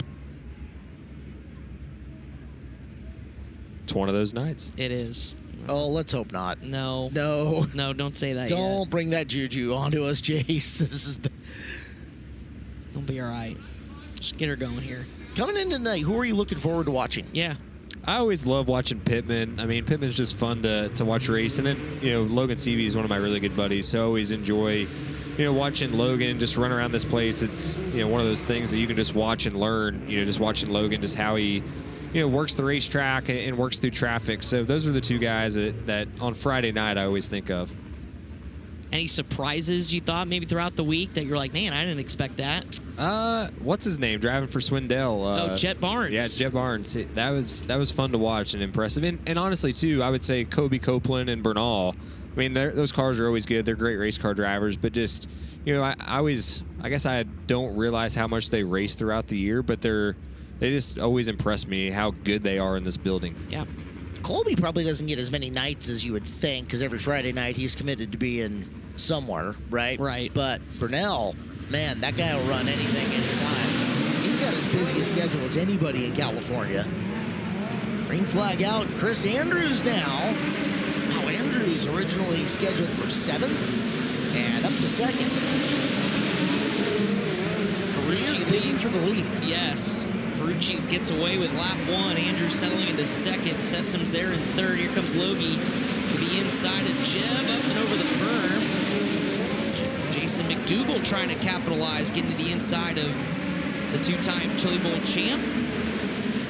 Seavey lining up. Sessum's coming out of the corner, accelerates forward. Sessum's gets the half groove lower, but opens it up to the inside in 1 and 2. Once again, Seavey on the attack. Seavey down low, side by side to the line, get him 3rd. Andrews right ahead of him in 2nd as Sessum's back to the low side, can't get the pass. Logan secures the 3rd spot. Now, a little less than half of the heat race left on the move, trying to take 2nd away. Yeah, right now up 8-3, so 111 for Logan Seavey. Wants a little bit more, knowing what's to come later on in these heat races. Trying to tee up Chris Andrews here with 2 laps to go. Andrews starting to run kind of that middle groove as you see the bottom side start to change color as the moisture gets worked in and higher. There comes Logan Seavey, this time white flag, looking for 2nd. And Logan gets the advantage off of turn number 2, takes 2nd, 8-2, 123, but 1-1. Solid heat race for IndyCar Santino Ferrucci in heat race number 2. Pass for Seavey, the difference between 123 and 111. 123 going to be high point score and will probably hold for a good little while. 111 last night would have put you 3-4 rows. Yeah. Or 6-7 maybe in points. Somewhere around there. Thank you. I just want to say how impressive it is what Santino Ferrucci just did. That's a guy that does not come from a dirt background, does not have probably even 20 dirt races in his life, and that was not a weak heat at all, and was able to drive away from the field. I was watching the timing and scoring. I mean, he was the fastest car on the racetrack until that last lap, and Seavey only beat him by, I think, 0.02 of a second. So, yeah, Santino Ferrucci is not afraid of the gas pedal. We watched that at the Indy 500 and all throughout the IndyCar season, and pretty impressive what he just did. Joins some of those like Tony Stewart, Mario Andretti, just trying to run just about anything and everything, right? A gasser that can come in this building and take the challenge of a new discipline. And speaking of which, Chris Moore, you are with Santino Ferrucci, an impressive heat race win. Yeah, and a happy gang here right now. Santino, part of all the joy just being so much polar opposite from last year? Man, this is for AJ. Happy birthday to my boss. He's 91 today. Shit, I think he'd whoop my ass if I didn't win this thing from pole. So, and hats off to all the Abbas Kiss boys, Webco Tube, my first heat race win. Hell yeah, it's a big difference from last year. So let's go get some, let's go eat some mud in this qualifier and try and stick this thing in the A main. I was going to say, how confident are you feeling right now? Car looked really, really good, and Chase Briscoe pointed out your lap time as soon as Seavey got behind you was right there pretty tight with him. Yeah, my trick with this car is it's so hard for me to be damn consistent. If I can just keep putting it together, I can drive the equipment, and yeah, man, I'm static. I think we can do it.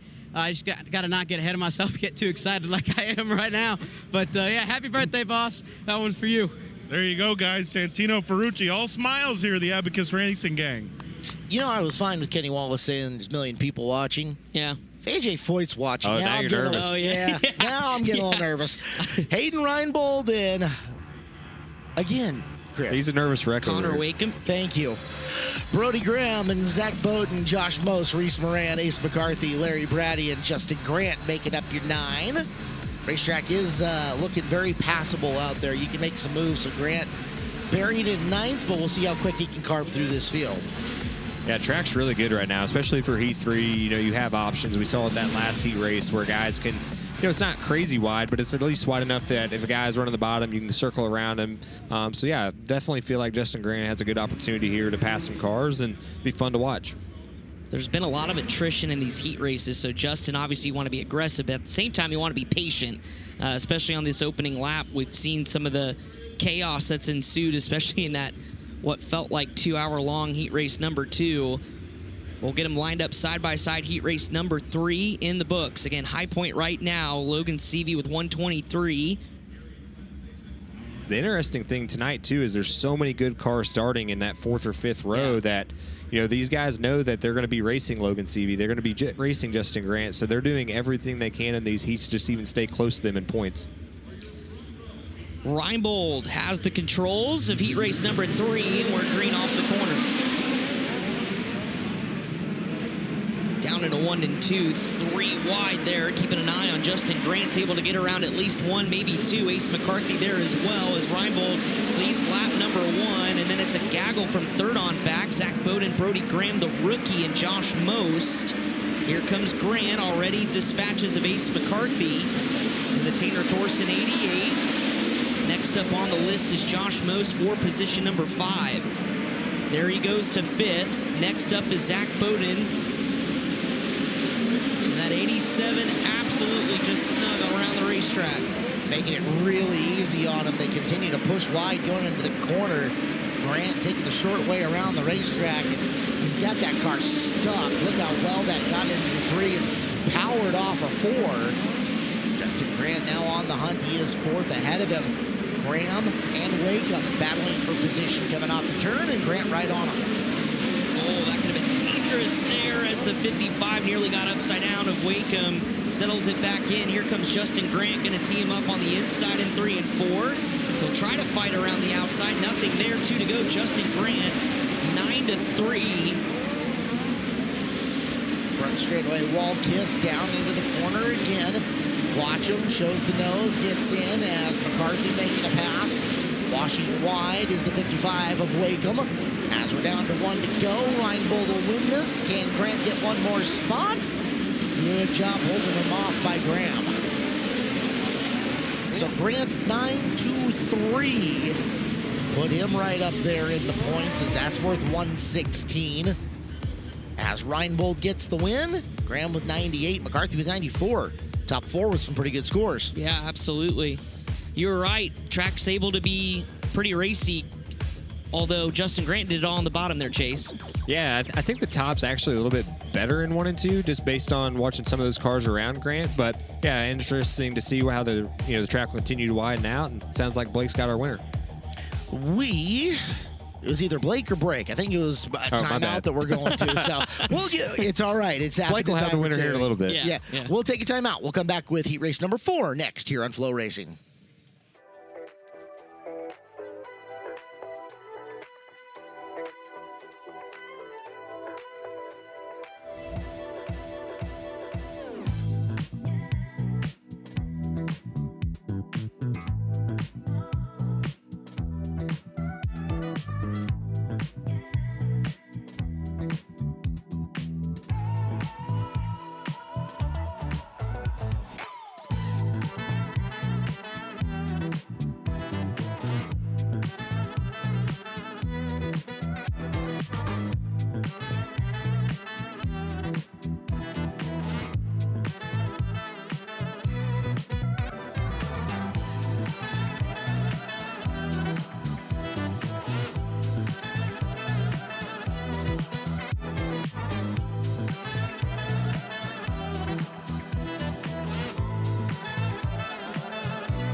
Welcome back to FloRacing's live coverage of the Chili Bowl Midget Nationals, powered by NOS Energy Drink. Hayden Reinbold, winner, heat race number 3. Hayden, I feel like this past year you raced more than ever between USAC's National Sprint Car Tour and National Midget Tour, 11th in points. You finally got a win at Eldora. Do you feel like this is the best prepared at the Chili Bowl you've ever been? Yeah, for sure. Confidence is at all-time high for sure. I mean, just for our cars have gotten better and better throughout the week, and we've been figuring stuff out. So I feel like our cars are really fast right now, and hopefully I can just win the qualifier and start in like that top 6 area for the feature. Guys, he just picked up his second career Chili Bowl heat race win, looking to lock into his 3rd prelim main event. Thank you, Blake. Heat race number 4 out on the racetrack. Casey Burkham, on the front row alongside Melissa Perkins, Jack Berger, and Andrew Felker outside of row number 2. Billy Weiss and Ryan Bickett in row 3. Frankie Guarini, Justin Bates in 4. And your 9th and final starter, Aiden Gatewood in the 37. Felker getting stuck on the outside of row number 2 here is going to be interesting. We know how much he likes the low groove of the racetrack. They can string him up there for a bit, force him to be uncomfortable. That'll give the guys around him a better opportunity, but Felker really, really good in this building. If he can get to the bottom, start picking him off, whole different subject. Yeah, I think Frankie Guarini has a shot here, too, to make some noise in the 63 inside of row 3. Prelim A main starter a year ago. Green flag is in the air for heat race number 4. Felker, well, there he goes, actually sandwiched in the middle there for a minute. Now we'll use the high groove, trying to get around the 19. We'll go outside in, looking for 2nd. Lap 1 in the books, though, and it's all Casey Burkham. Guarini had a chance to continue to make Felker really uncomfortable by getting his nose further in on the bottom. Andrew's now gotten downstairs on this racetrack, and he is pursuing 2nd place Berger. He's going to swing to the high side. Makes the pass down the back straightaway, so Felker's got 2nd. Now Burkham in danger. Andrew Felker goes bouncing off him, and through the corner, 4-1 for Felker. Burkham, Berger, and Guarini. Gatewood has got the Dolly Parton run going for now. See if he can improve it in the next couple of laps. Yeah, Burkham and Berger being side by side, just clogging up the lanes for Guarini. It's not that wide. You can really try to force the issue. You're going to have to wait for a mistake or a pass here. He's going to try to follow the 19 of Jack Berger to the inside. As Burkham stuck on the outside groove, Guarini all up and over the inside berm. A little mistake there, a little wide and around and tagged. Burkham is involved. And is that Gatewood? Yes. That also gets collected. A lot going on the entrance to turn 3. Really started down the back straightaway. Take a look at the K1 Race Gear instant replay. It's a dogfight between Guarini and Burkham, and Burkham overcooks it, collects Gatewood on the way by. One more time from Nate Hartman's cam. Well, he tagged the wall, actually, and tried to save it as long as he could. These midgets are pretty hard to save, Chase, I'm sure. Once you get them kind of out of shape and halfway sideways and you're on corner entry. Definitely hard. Yeah, off of 2, they kind of banged wheels, Yeah. and Casey doesn't really race a whole lot. I actually bought my sprint cars from Casey's family, so Oh, wow. I know that he doesn't get to race a whole lot anymore. And yeah, just kind of got in there above the cushion, and it's not really packed in up there, and yeah, it just makes it tough. So Felker will lead again, 4-1 right now. Really good opportunity for him as far as the passing points are concerned. Would sit him at 115. Felker's always been sneaky in this building. He is so underrated, I feel like, at this place. It's a many-time A-main starter here. Guy is just really good. Frankie Guarini's going to have a monster run for 2nd to the inside. He'll make the pass, and no problems on Felker. Felker coming to a slow crawl. Everybody trying to avoid, and well, as Guarini tried to go to the outside, we launch one into the Kench fence here on the front straightaway. That's the 17B of Ryan Bickett. I feel bad. I'm finally on this side of the announcer's curse. Dude. Wow. You levied your first whammy. Yeah. And Felker's my buddy. You're going to have to apologize to him later. Yeah, in the group chat, I'll have to tell him that I did the announcer's curse to him. Let's see what happened. Right center of the corner, it just completely falls over, and no smoke, no nothing like that, so. It'd be interesting. I don't think it came out of gear. I was trying to see if I could see his hand moving, trying to get it back down. Sometimes that will happen where the thing just pops out of gear randomly, but yeah, I don't know. Definitely odd. Guys, a lot more mud here. We'll try and pull off a Bickett's car that's packed in the top, but the drag link broke off of the steering arm of the bottom of the left front, so radius rod heim broke, the drag link broke. Both those bars are hanging here. They might have to use one of those 20,000 zip ties, hold them up if they can't get the clearance here, but both bars there on the left front are broke on Bickett 17. The tail tank is smashed in.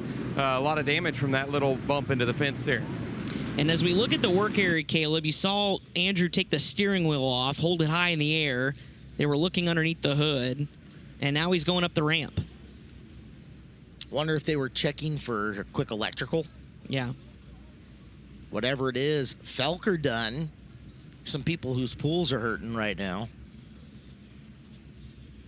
45 official flip count, courtesy of Eibach, as they get the Bickett machine off the racetrack. Really great evasive driving by Jack Berger, who went monster trucking over the inside berm to avoid the slowing Felker machine. That's going to give Berger the lead back. Yep. So Berger will lead. See what it looks like in behind him, because Guarini got a part of that, and he was up front. Felker obviously breaking your leader, so your top three. We've got the 21T of Justin Bates from 8th, sitting second. Aiden Gatewood should be back up there somewhere. You see the right rear wobbling chase on, on the Guarini car. That's gonna be an issue there. But yeah. In his defense, you know, you're still running 5th, and if one of these guys crash or something, maybe you can sneak in there. He's not going to finish worse than 5th, so you might as well just stay out there. Melissa Perkins is 3rd, and I guess 6th. So they're going to get Gatewood there for passing before the cone, I'll bet you. So keep your eyes on that. There may be a penalty coming, as he was definitely by the 20M before the cone on the front straightaway. Guarini able to get around Melissa Perkins on turn number 4, still making moves as you watch Gatewood in 2nd, hanging on over Justin Bates. As off of turns 3 and 4, Berger picks up a couple positions and will win it off the final corner. Guarini's going to run 2nd, too, if they dock Gatewood. If they dock him, for sure. Right now, unofficially, of course, Chili Bowl will post official points. They score Gatewood with an 8-2 run, but Guarini in prime position as well. Good save after the damage to the rear end of that race car. First one that wasn't one from the pole. Yeah. Took a lot to get there, though. Holy cow. NOS Energy Drink ramp cam. Guys wandering the way up and down here. 5 heat races left in Chili Bowl 2026. Countdown's on. Halfway point right here. What did we calculate? Shootout, we ran 4,070 laps, I believe is what it was. It was a lot. I got to start. And how many of them did you were you tuned in from home for?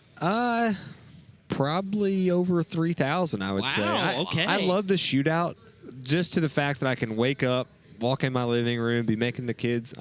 Hopefully my wife's not watching. We both know that I'm not making it, but I'm helping support while she's making breakfast. Yes. And I can just have it on the TV. Yeah. And coffee and race go away cars. for a couple hours, and it's still going to be on TV. You go to lunch, come back after lunch, turn the TV on, and they're still running heat races. And tuck the kids into bed. We're still on. Exactly, and you're still watching heat races. With so many individual races, it's hard not to catch good ones, right? There's so much talent in the arena that eventually you get a good one here or there, and then you get a good string of them. Up top, Chris Moore, TJ Forge Pit Report. Yeah, I got our heat race winner here, Jack Berger.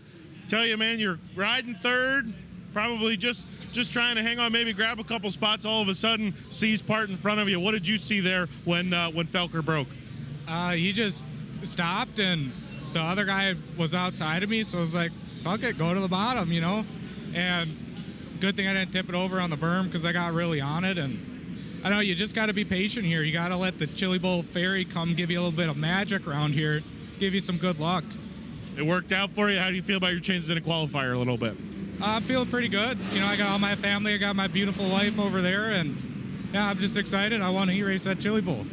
there you go, guys. The Chili Bowl Ferry coming along, helping him out. Also want to tell you, Aiden Gatewood's guys very upset. They did get penalized, but felt like the car in front of him didn't go and pulled into the infield, and they shouldn't have been penalized, but they were. And so there was quite a discussion up here between their crew and officials. But as we know, officials always win. Saw Perkins swing really, really wide on that start and spin the tires up in the fluff. Who knows what happened, but yeah, Gatewood was by. So Brady Baker, Chris Roseland, Austin Gossel, and Wout Hoffmans, Cody Brewer, Brian Strain Jr., Michael Hubert, Austin Nye, and Pierce Urbanowski.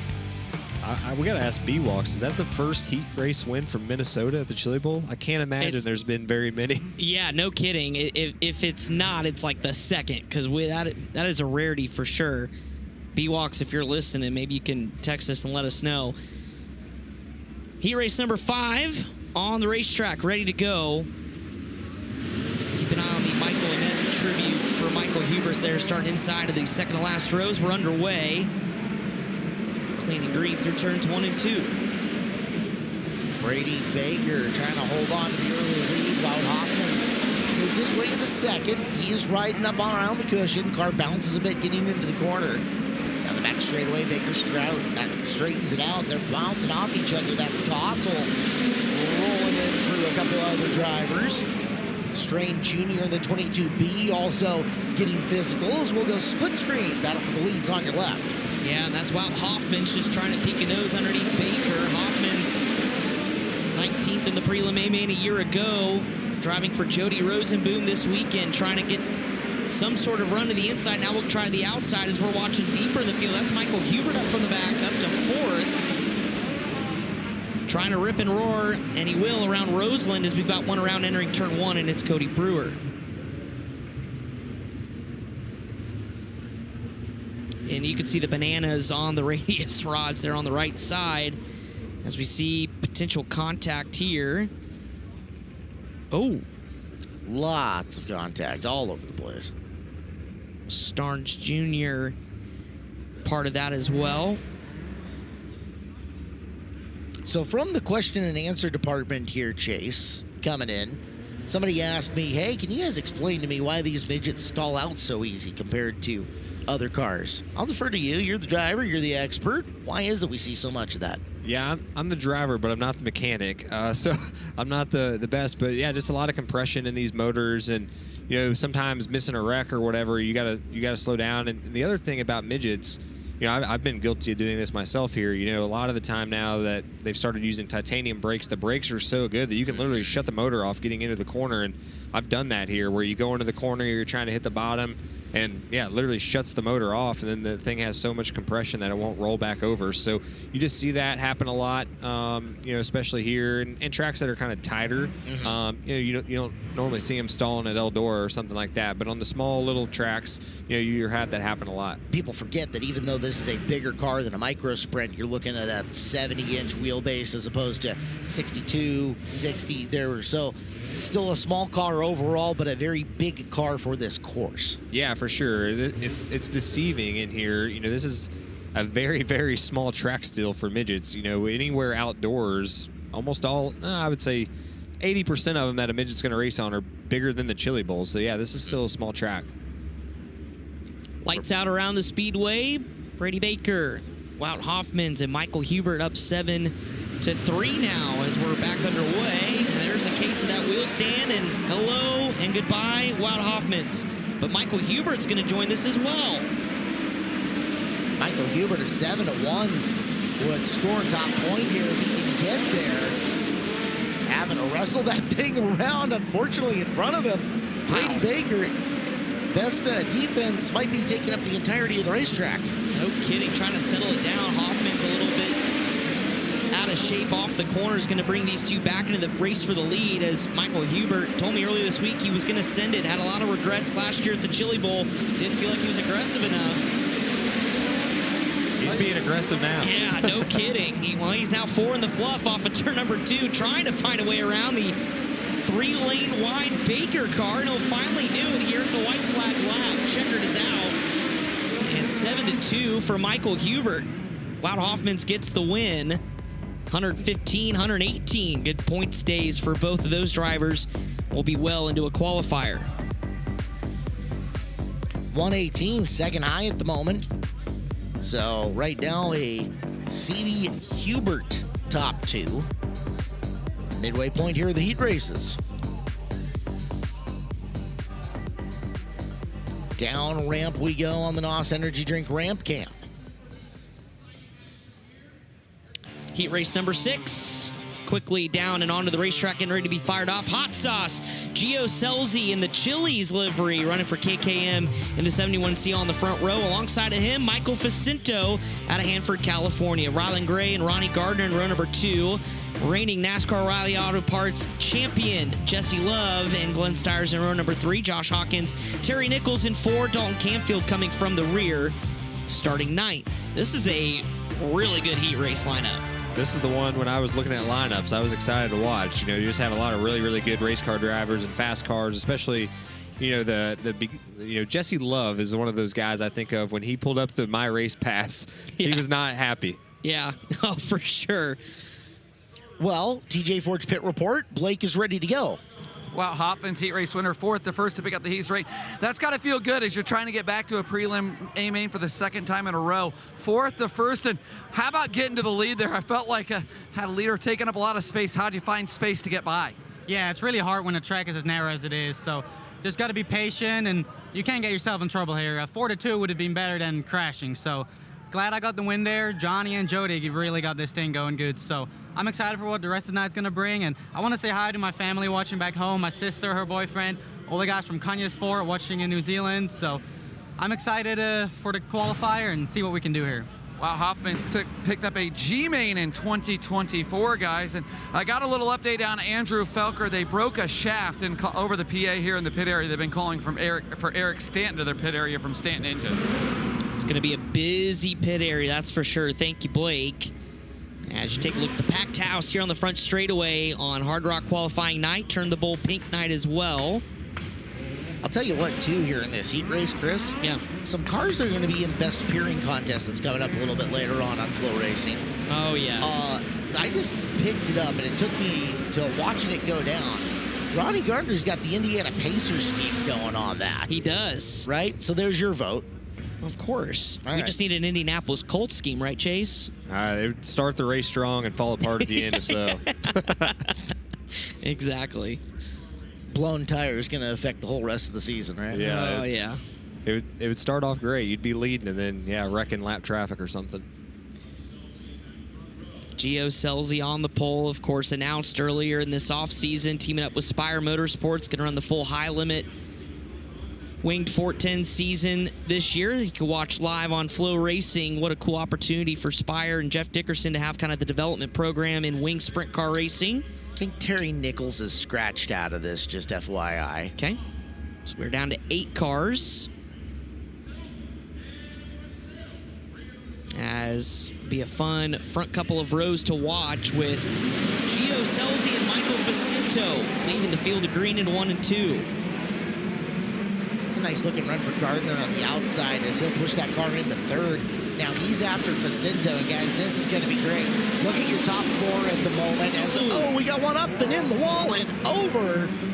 Adding to the iBox Springs flip count down the front straightaway, and we'll have to try it again, as that was the ADS of Josh Hawkins. Barrel rolled it big time.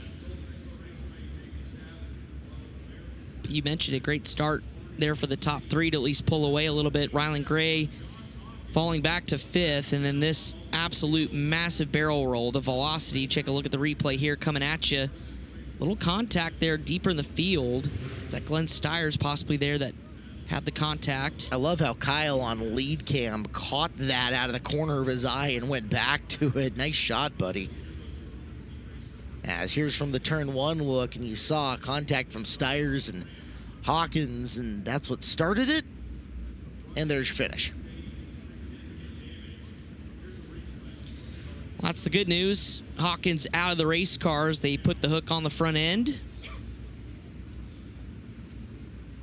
One of a couple cars out of the stable we've seen here at the Chili Bowl is our flip count up to 46. Saw Brian Ward's at the scene. Brian, whenever you're ready, I know there's a pretty significant front end damage, but the good news is Hawkins is okay. Yeah, up on the hook here. Josh looks like coming a little bit high out of corner number 4, get into that fence, and it sends you for the ride. What did you see or feel? Well, what I felt was getting jammed. I couldn't tell who got into me. But, Felt like he got jammed up into the fence there. Good to see you climb out and looking at the back of this, or at the front of this race car. You think you'll get it back together and come back out here later? Yeah. Well, we got a good crew, so we'll just get it back together. Sometimes you're the chili, sometimes you're the bowl here. Well, the bowl's going to go up and get stirred and fixed up for the comeback later on in the sub-main. I've heard bug in the windshield. Haven't heard chili in the bowl. I know. I was trying to figure out which one would be worse. Would you rather be the bowl or would you rather be the chili? I think there's a real easy answer to that I cannot go on to on public television. All right. Well, good news is we're racing, and Jesse Love around Ronnie Gardner. That's impressive here. Early in this one, Love up to third, although you could just see nothing quite could hold on. But Jesse's going to keep his foot in it here and hold on to that third position. Gardner back to fourth. It's still Celsi Facinto. Gardner lacking just a little bit of grip that he needed to get through and gone. Meanwhile, Love has gotten up to Facinto here. And if you can get past a former shootout winner and Amen starter in here, you're really up to something. This car looks really good. Straight away. Car looks really good. I know Blake Harris was super pumped about how this car turned out, what they felt in practice. Makes really good speed through the center of the corner. Needs to get a little more on exit. Half a car length behind Facinto, rim riding, setting him up. We're coming to the white flag, Chris Wilner. This could be a big last lap pass from Jesse Love as we're watching your leader, Giovanni Celsi. Yeah, but you know you got the veteran Facinto ahead, probably using the video board, knowing where Jesse Love is riding. He's going to protect the bottom, make Love go all the way around. Jesse's going to try to get it off the floor by a nose. He's got it. Jesse Love, 5-2. 0.058. What a move. That was a hard-earned 5-2 in that one, too. That was a tough heat race. What a move for Jesse Love. Yeah, absolutely. He hasn't raced much at all, dirt-wise. Take a look at how it happened one more time. And Love, by that much, over the veteran Michael Facinto. Hadn't been at the Chili Bowl, Jesse, last couple of years. Really just one time, I think, in the last 3 or 4 years he was here. So cool to see Jesse Love have that kind of performance. With that, we'll go to commercial break. 108 points for Jesse Love in heat race number 7 coming up next here at the 40th Annual Chili Bowl Nationals, powered by NOS Energy Drink on FloRacing.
Welcome back to the Chili Bowl Nationals, powered by NOS Energy Drink, here with Giovanni Celsi, the winner of that last heat race.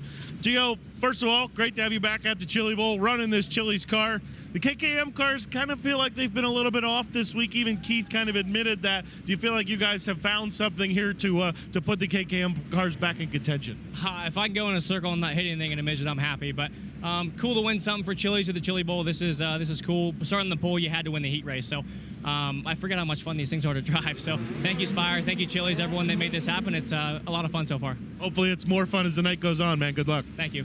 there you go, guys. Repping the Chili's 7A1C with KKM. Giovanni Selzi, a good run in his heat race. Yeah, and it's good to have Gio back. First start here at the Bowl since 2021. Did make an A-main start back in 2018 as well. Heat race number 7 on the racetrack. Mason Hannigan on the pole. This one out of Pittsburgh, Indiana. Austin Wood to the outside in the 07W. Curtis Jones and Mario Speedwagon. Mario Klauser in row number 2. Tyler Edwards and Casey Schumann. That's a loaded row number 3. Tad Holloman, Brian Hubert in row 4. Carson Bolden rounding out your 9 starters. Excited to see what Schumann can do. Yeah, here. the old Ron Schumann special. Yeah, Look at thing's that. awesome looking. That is, I'm sure, in the early contention for best appearing car here on Friday. Of course, you can vote on FloRacing.com. As we're lights out, getting ready to come to green. Heat race number 7 of 9 on Hard Rock qualifying night. Wood down the front straightaway into 1 and 2, side by side, but Austin Wood will have the advantage off of turn number 2. Tyler Edwards, I think that's him, that just got plugged, nearly put it in the fence off of turn number 2 to hold on to 3rd, but it's Austin Wood that leads lap 1. Contact between Edwards and Hannigan. Both of them drive away from it. Good news for both drivers as Wood trying to streak out and get away. Schumann in the 21 working up top, trying to dig in and close on Klauser. Super Mario in front by a couple of car lengths. Here comes Schumann, taking hard, trying to run him down. Running him down's one thing, got to make a move on him when you get to him, though. That gap doesn't change much. Both of them, though, closing up on Hannigan as this race gets long in the tooth. Everybody kind of using that, I guess, outer lane there in 1 and 2, kind of the middle, as it starts to widen back out a little bit. As you watch your leader, Austin Wood, start to set sail, the rookie here at the Chili Bowl. Blake Anderson's one to watch from earlier, and yeah, doing well. Schumann changes lines, goes to the low side in 3 and 4. Line change from Klauser. Here comes Casey dialing him up on the back straightaway. Yeah, Tyler Edwards running the top. Here comes Casey Schumann to the inside. White flag lap, though. He's going to have a monster couple of corners to get in contention for the pass here as the race for 4th is on, but off of 4. Easy one for Austin Wood, wire to wire. Off the front row. And a 105 points for Austin Wood.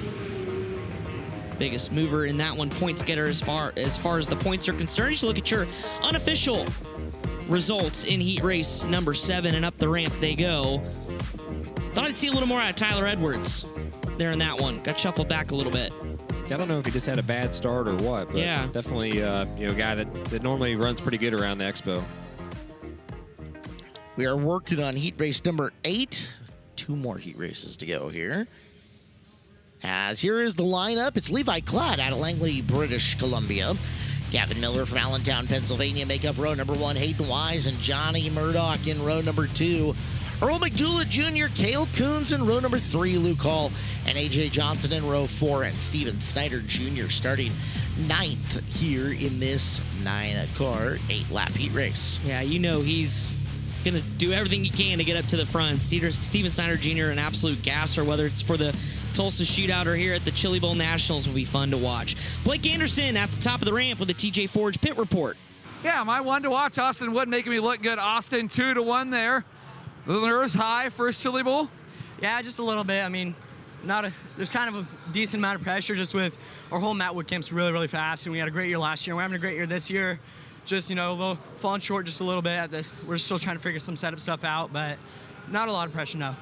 Austin Wood, guys, that's a name you're going to want to remember. He is one to watch for many years to come. SCCT champion, 2nd in points at Placerville this year, and picked up a Placerville win in September. And Caleb, you can speak to it. Those Placerville 360 fields are tough fields. Between the Placerville 360 field, some of the other guys who will show up every once in a while, and the SCCT stuff, Austin Wood forged in fire over the course of this year, and he really earned the accolades that he has. It was an impressive debut from him. and there is big things coming in his future. Absolutely. And then, like you said, being the Matt Wood stable here at the Chili Bowl, you know the equipment's going to be there. They've been so consistent. This Chili Bowl, of course, their run of success in this building has been noted. So to be a rookie in a seat like that, for sure, maybe some pressure, but certainly rising to it there after that heat race. So, Chase, we've seen some really great celebrations in motorsports. There's some that happened in Cup, you know. Ross Chastain's watermelon is a notable one, right? Justin Grant, non-wing sprint cars that get out, that crash the NOS up against the helmet, right? That's good. The guy on the pole of this heat race, I think, has the best win celebration in motorsports. Canadian, Langley, British Columbia, races with us up at Skagit Speedway, gets out, and during his wing dance, busts out the maple syrup with the big maple syrup shot at the end of it. And then he does an interview? Yes. I joked with him years ago that, you know, his Canadian car was powered by maple syrup. He took to it and now brings the bottle of maple syrup to Victory Lane with him when he gets up. Well, he did it at the Dirt Cut opener, right? Did. Yeah. Yeah. And Caleb Hart, you got to think that Dirt Cup win for him was, the prelim win was one of the bigger upsets in 410 sprint car racing this year. As Levi, just a sportsman sprint champion, which is a race saver equivalent at Skagit 2 years ago. They moved to the 360, and last year started racing 410s and already picking up a prelim win at Dirt Cup. That was impressive. It was a big night for him. So you think if he wins the heat race here, he'll take a shot up by Blake? I will. We'll ask. Oh, yeah. I'll bet you they've got the maple syrup there. The fam's around, so. Well, Briscoe, will you take one, buddy boy? Oh, gosh. I can't imagine how thick that is. Well, and this isn't just your normal, like, off-the-shelf maple syrup. This is not Mrs. Buttersworth. This is the real deal. This is the good, like, Canada's greatest export. How about this for an idea? Yeah. Briscoe, you win a cup race this year, because you're going to in 2026. Yes. Break that out of the NASCAR world. I'm trying to think how that would tie into Bass Pro Shops, though. Maybe you could get some maple syrup sold in Is that. there They probably something sell it. Indiana-based that you could work into it? I think gummy bears are made in Indiana. Yeah, gummy bears. Let's say Haribo milk's or already something like taken, so off of 4. Heat race number 8 underway. We'll see what Levi can do from the point, as there's all sorts of trouble deep in this one. Saw Steven Snyder Jr. knife his way through a couple of cars here on the opening circuit. Johnny Murdoch stuck on there. 3 wide nearly for the lead. There goes Gavin Miller around the outside. The KKM 97 to the point. Gavin, real tough run down the back straightaway. Now it's Hayden Wise to the inside of Klatt. Klatt, rem riding. He likes it upstairs. He is a rem rider. Tries to get back down and gets caught out in the muddled middle through the corner, but gets off turn number 2 and holds that second position from Hayden. Wise getting the 94 wound up again. Has Jay Drake, Chili Bowl champ, on the wrenches for the 94 Motorsports team. She's been running full season of midgets this year. Trying to close back into Gavin Miller, Klatt there in the second position, who's doing a nice job. Everybody now starting to migrate to the top side of the racetrack. McDougal at 4. Snyder kind of stalled out at 5th right now as he tries to work forward. As we get a look, Gavin Miller, he was a lock-in last year. Looking for 105 points and a qualifier berth, although he really had that car cranked around to the left. As I don't think the setup is exactly perfect on the 97 yet. Well, it's good enough for this heat race for the runner-up in Extreme and POWRi National Midget points this year. Is Wise still working all over the back end of Klatt. White flag is out for your race leader, who's already off and down the back straightaway. As we watch this battle for second one final time, Miller off of 4 is going to win. Final time through 3 and 4 for the battle for second, and Klatt's going to hang on. Attaboy, Levi. I think he should still take a shot for second. I mean, he only got beat by a KKM car. Yeah, I think everybody watching, all Million and AJ Foyt want to see it. So. Right. He ran Miller hard there for that lap and a half that they were there, but great equipment underneath Gavin and a lot of talent as well, as he'll pick up 105. 91 and a half for Levi. Might get him to the invert of a qualifier, might not. It's typically a high cut on Friday night, so Steven Snyder to 4th, too, so 104, I think. Yep. That'll put him in for sure. There's kind of a clump of drivers around that 100 to 105 points range as our 9th and final Chili Bowl heat race is down the ramp, Caleb Hart. Aiden Schmidt and Eric Weber, the front row. Cole Vanderheiden and Brody Roa. Jet Nunley, Donovan Peterson, Wesley Smith, Joe Worth, and David Gasper will be the 9 cars in the final Chili Bowl heat race of 2026. Sad, but we move through. Yes. A step even closer to tomorrow, where it is soup day all day. 9 a.m. Central is the current operating time for tomorrow morning's show. Let's check in up top with Chris Moore.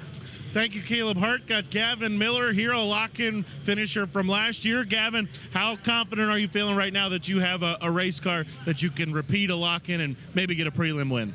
Yeah, I'm feeling pretty confident right now, thanks to the whole KKM camp. I'm just grateful to be here in this building.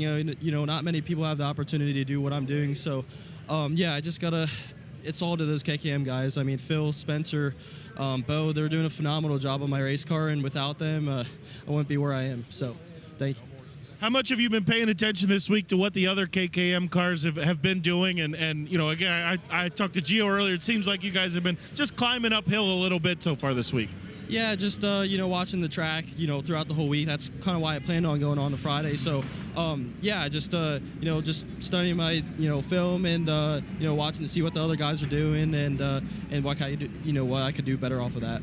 All right, there you go, guys. Gavin Miller trying to repeat a lock-in performance. Tonight's second in Power I standings this year in 2025. Thank you, Chris. Looking to continue that wave of success here inside the SageNet Center as heat race number 9 gets ready to fire off. Again, CV right now has your high points at 123. Grant at 116, third. Hubert at 118 should be 2. As of now, we've been around the through 6 of 8. That's how they stacked up, and then we had Jesse Love's 108. 105 Wood, for 105. Miller. Yeah, It's been the high end, other than CV, has been tame. Really hasn't been a huge abundance of wow, big score, wow, good score, wow, good, Yeah. So this could be a low cut too. It means the qualifiers are going to be even tighter than ever now. Yes, sir. Which is good for us. They were pretty tight yesterday. I think the top 12 or top 13 were all like 6 points of each other. Top 8 was within like a point, weren't they? Like 3 at 116 and like 5 at 115 or something ridiculous like that. Here we go, Chris. Last heat race of Chili Bowl this year. Let's do it. It's going to be fun to watch as the front row are ready to rock and roll. Brody Roa trying to get some momentum on the outside. We're green and underway. Oh, man, big wheel stamp. That's going to come back as Weber's going to come to a stop there in the 48. Was Roa on the front row? Yes, outside the front row. So I think Weber may have requested the rear. When you request the rear, again, it's how you come to the initial green flag that starts your scoring. So Roa is not getting credit for 4th where he drew. He's going outside row number 1 for the scoring here. That's huge because that potentially gives up 115 to 105 as far as points, and we know how many drivers are in that 104 or 5 range. There's just a gaggle of them, right? It's going to make what the first and second rows of these qualifiers look like really interesting. Like, we've seen a lot of drivers, except for last night where we had such a high floor, but a lot of drivers, a 100-point run, and we got a lot of 100-pointers, is inside row 2 of the qualifier, which is a nice, add 105 to it, if you can get there. Yeah. Now, with the lack of a whole bunch coming in over the top of 100-point, might end up seeing them outside row 2. Potentially. It's possible. Wikipedia is the expert on that one. We'll let him figure that out. Keep it on Jet Nunley. There on the inside of row number 3. Potential big mover here if he can go 5 to 1, 120s. We're underway. And a nice move from Brody Rora from the outside of the front row. Crossed over, got the lead for a minute, but Schmidt hikes the front end up, trying to battle the top spot away. Does it again. That car's got all sorts of bite. Hang on to her. Monster wheel stand out of Schmidt, but he got it settled down. Contact with Roa. Roa gathers it back together and drives as we've got him 4, 3, out deep and side by side all over behind him. 3 wide entering the corner for 2 straight rows as they come out of corner number 2. Wow, Smith had to get out of the gas as Jet Nunley and the rest of the pack are coming through. Joe Worth there in the 77 from the back row, now working on Jet Nunley for the 5th position. is just ahead of Nunley there in the 14. You have Vanderheiden and Peterson side by side. Gasper trying to come from dead last and get involved in this as well. As everybody is trying to figure out where their race cars are happy and where they can have an open lane for a minute. It's pretty tricky right now, it seems like. Just trying to get the drive off the corners. You could just throw a blanket over these drivers from turn on back. Peterson finally gets clear of Vanderheiden. Nunley follows him through. They're almost 3 wide. Nunley into Peterson. Peterson into the wall and to a stop on the front straightaway. Got squeezed up there. You can see Nunley just had the back end hanging out, trying to get set up for the corner entry. And, yep, number 1 being shown from the 11X of Peterson. Here's what happened. The two kind of got hooked together. Off the turn, and it's the right rear into the left front of Peterson that polishes him off. Ran out of real estate, and Peterson was letting Jet know what he thinks of him. Just a kind of a racing deal, Chase, right? The corner exits, they narrow up, and once you make contact like that, you're kind of sucked in together. Yeah, once you make contact, it's definitely hard to get off of each other, but I think Jet probably could have left him a little more room there. Rookie, never been here, and obviously on the hammer trying to make everything he can. Back to green. Nunley now third. Green-white checkered restart coming. Roa second. Aiden Schmidt looking to win the final race of Chili Bowl. Oh, big mistake there for Rora's going to open up the bottom for Jet Nunley. At the white flag lap, gets to second. He wants the lead. As we get one up and over the bike, that was Vanderheiden. Roa sitting in the third spot. Final time, Schmidt up the hill. Bottom side's open for Nunley. Can't get there. Rides the whip all the way down the front straightaway. That was a good way to end heat races. I like it. That was fun. Style points to Jet Nunley, but finishes second with 108, 100 from the lead, or from the pole to Aiden Schmidt. And that'll do it for Chili Bowl heat racing action here in the 40th running of the Chili Bowl Nationals, powered by NOS Energy Drink. I was worried for Vanderheiden, Chase, watching him getting into that corner like a torpedo, just 4 wheels off the ground for a second, going into the turn. That heat race had everything. You had guys biking up, guys wheeling each other. The leader, I mean, he may as well not even had front tires on the thing for how much it was wheeling. Might have a fight on the ramp after. That was an exciting one. Remember, Jet's young, so hopefully, if you're gonna fight, I don't know. Yeah, make sure you maybe just some words spoken. Yeah. Sure. Well, there's Nunley's black and red 14 that just came out of the screen in the NOS Energy Drink ramp cam. Shout out to Joe Worth up 4 spots from the back. So Joe Worth making up a few positions there and some points as we get the first look of the night here on Hard Rock qualifying night of the Donnie Ray Crawford Legacy Foundation 2-seaters. Been here all week and including the shootout. Donations to the scholarship fund that offers scholarships to local youth and their future education. Really cool incentive to put your name in the hat and get a wild ride. Jake Rosario behind the wheel has been wheeling this thing for a couple of years now. He puts on a show. He is definitely on the hammer every time he drives this thing. It is fun to watch. Yeah, he broke it at the Tulsa shootout. I saw that. That was one of the 3,000-something laps I watched that week. Yeah, we didn't count the 2-seater laps in that, I don't think. One of my Northwest buddies who's out here, Nathan Prince, said is that the motor is significantly quieter now. So it might be a different engine and header package in that from years past. We need to check in. We've got a TJ Forge pit report with Blake Anderson. Aiden Schmidt, you saved the last heat race for the best heat race of the day. How much fun was that for you coming to the checkered? Oh, that was a blast. I mean, I could tell the last yellow wasn't going to do me any favors, but I kind of seen a little pressure and really kind of tried to turn up the wick. But no, it was a blast. The car handles great. I can't thank Riley and Ron and Devin, everybody who Matt. Everybody does a heck of a job in that pit. Nicole, she does great. Can't thank my dad and my buddy Chance and everybody who gets me out here and I wouldn't be able to do it without these guys. Aiden Schmidt makes some spot 410 starts throughout the year around the Midwest. And another thing, guys, the Chili Bowl 50-50, half goes to the winner, half goes to the Donnie Ray Crawford Foundation. Right now, that pot over $140,000, which means Caleb Hart's taking 70 grand home when he wins. You can buy your tickets if you're in the state of Oklahoma, even watching online on FloRacing in the state of Oklahoma on chilibowl5050.com, chilibowl5050.com. Buy those tickets up. Let's get that up to $200,000 and a six-figure payday to the 50-50 winner tomorrow night. That's going to buy Cece a lot of dog treats. Yeah, that is.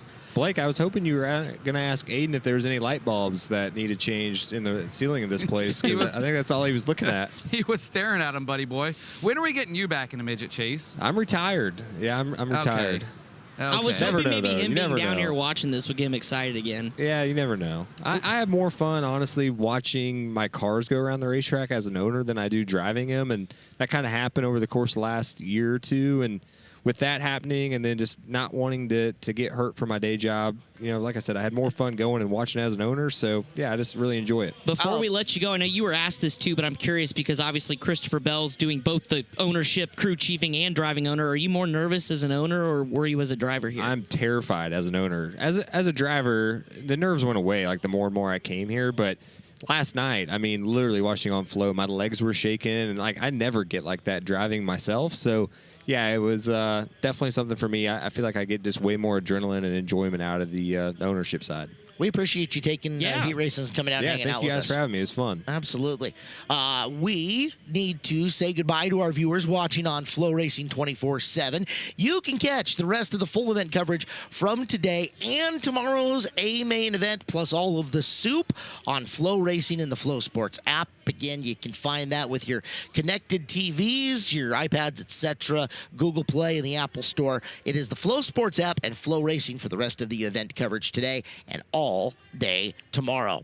Let's take a time out. We have got a whole bunch still left to go. D's, C's, qualifiers. We got pole shuffle draw and an main event tonight still on the way. Coverage continues next here at the 40th Annual Chili Bowl Nationals, powered by NOS Energy Drink here on FloRacing.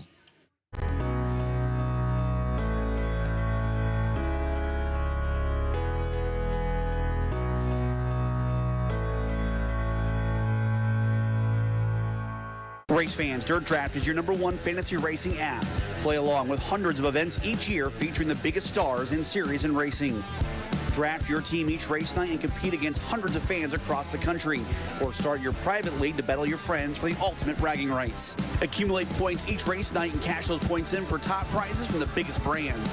Sign up today and learn more at dirtdraft.com or download in Google Play or the App Store. Dirt Draft, your fantasy racing edge.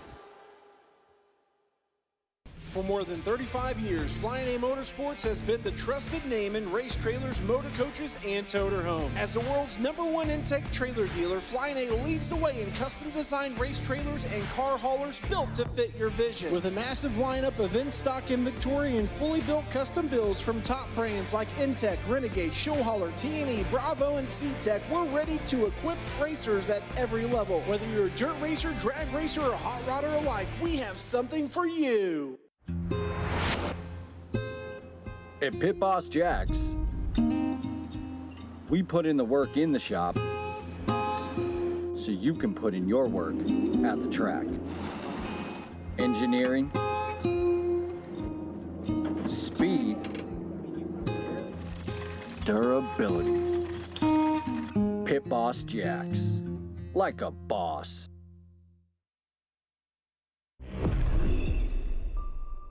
Anything you can do, I can do better. I'm faster than you. Yeah, well, I'm gnarlier than you. I get more sideways. I'm louder. Much louder. I get wilder than you. You sure about that, bro? Harder. Slicker. Cooler. Tougher. Let's go. So what you got? The 3 for Me, only at Chili's, serves up the Big QP for just $10.99. And that's 85% more beef than some quarter-pound burger. Yeah, hey, fast food, this is how you value meal. This Chili's 3 for Me is the best $10.99 you can eat. Hey, race fans, Burdick's RV Center is your full-line Renegade RV dealer in the Northeast. Travel to and from your destination in extreme luxury, Class C and Super C motorhomes like no other. Choose a new Renegade Explorer or the incredible Renegade Classic, while the new Renegade XL stands above them all. We'll help arrange financing and work with your trade-in, too. So chase races, chase your dreams with Renegade at Burdick's RV Center in Cicero, New York, or Burdick'sRVCenter.com.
Welcome back to Tulsa, Oklahoma, inside the SageNet Center for night number 5 of the Chili Bowl Midget Nationals. I'm set up here in the pits for your 5th night of Midget Anatomy 101. We've gone over the engines, the drive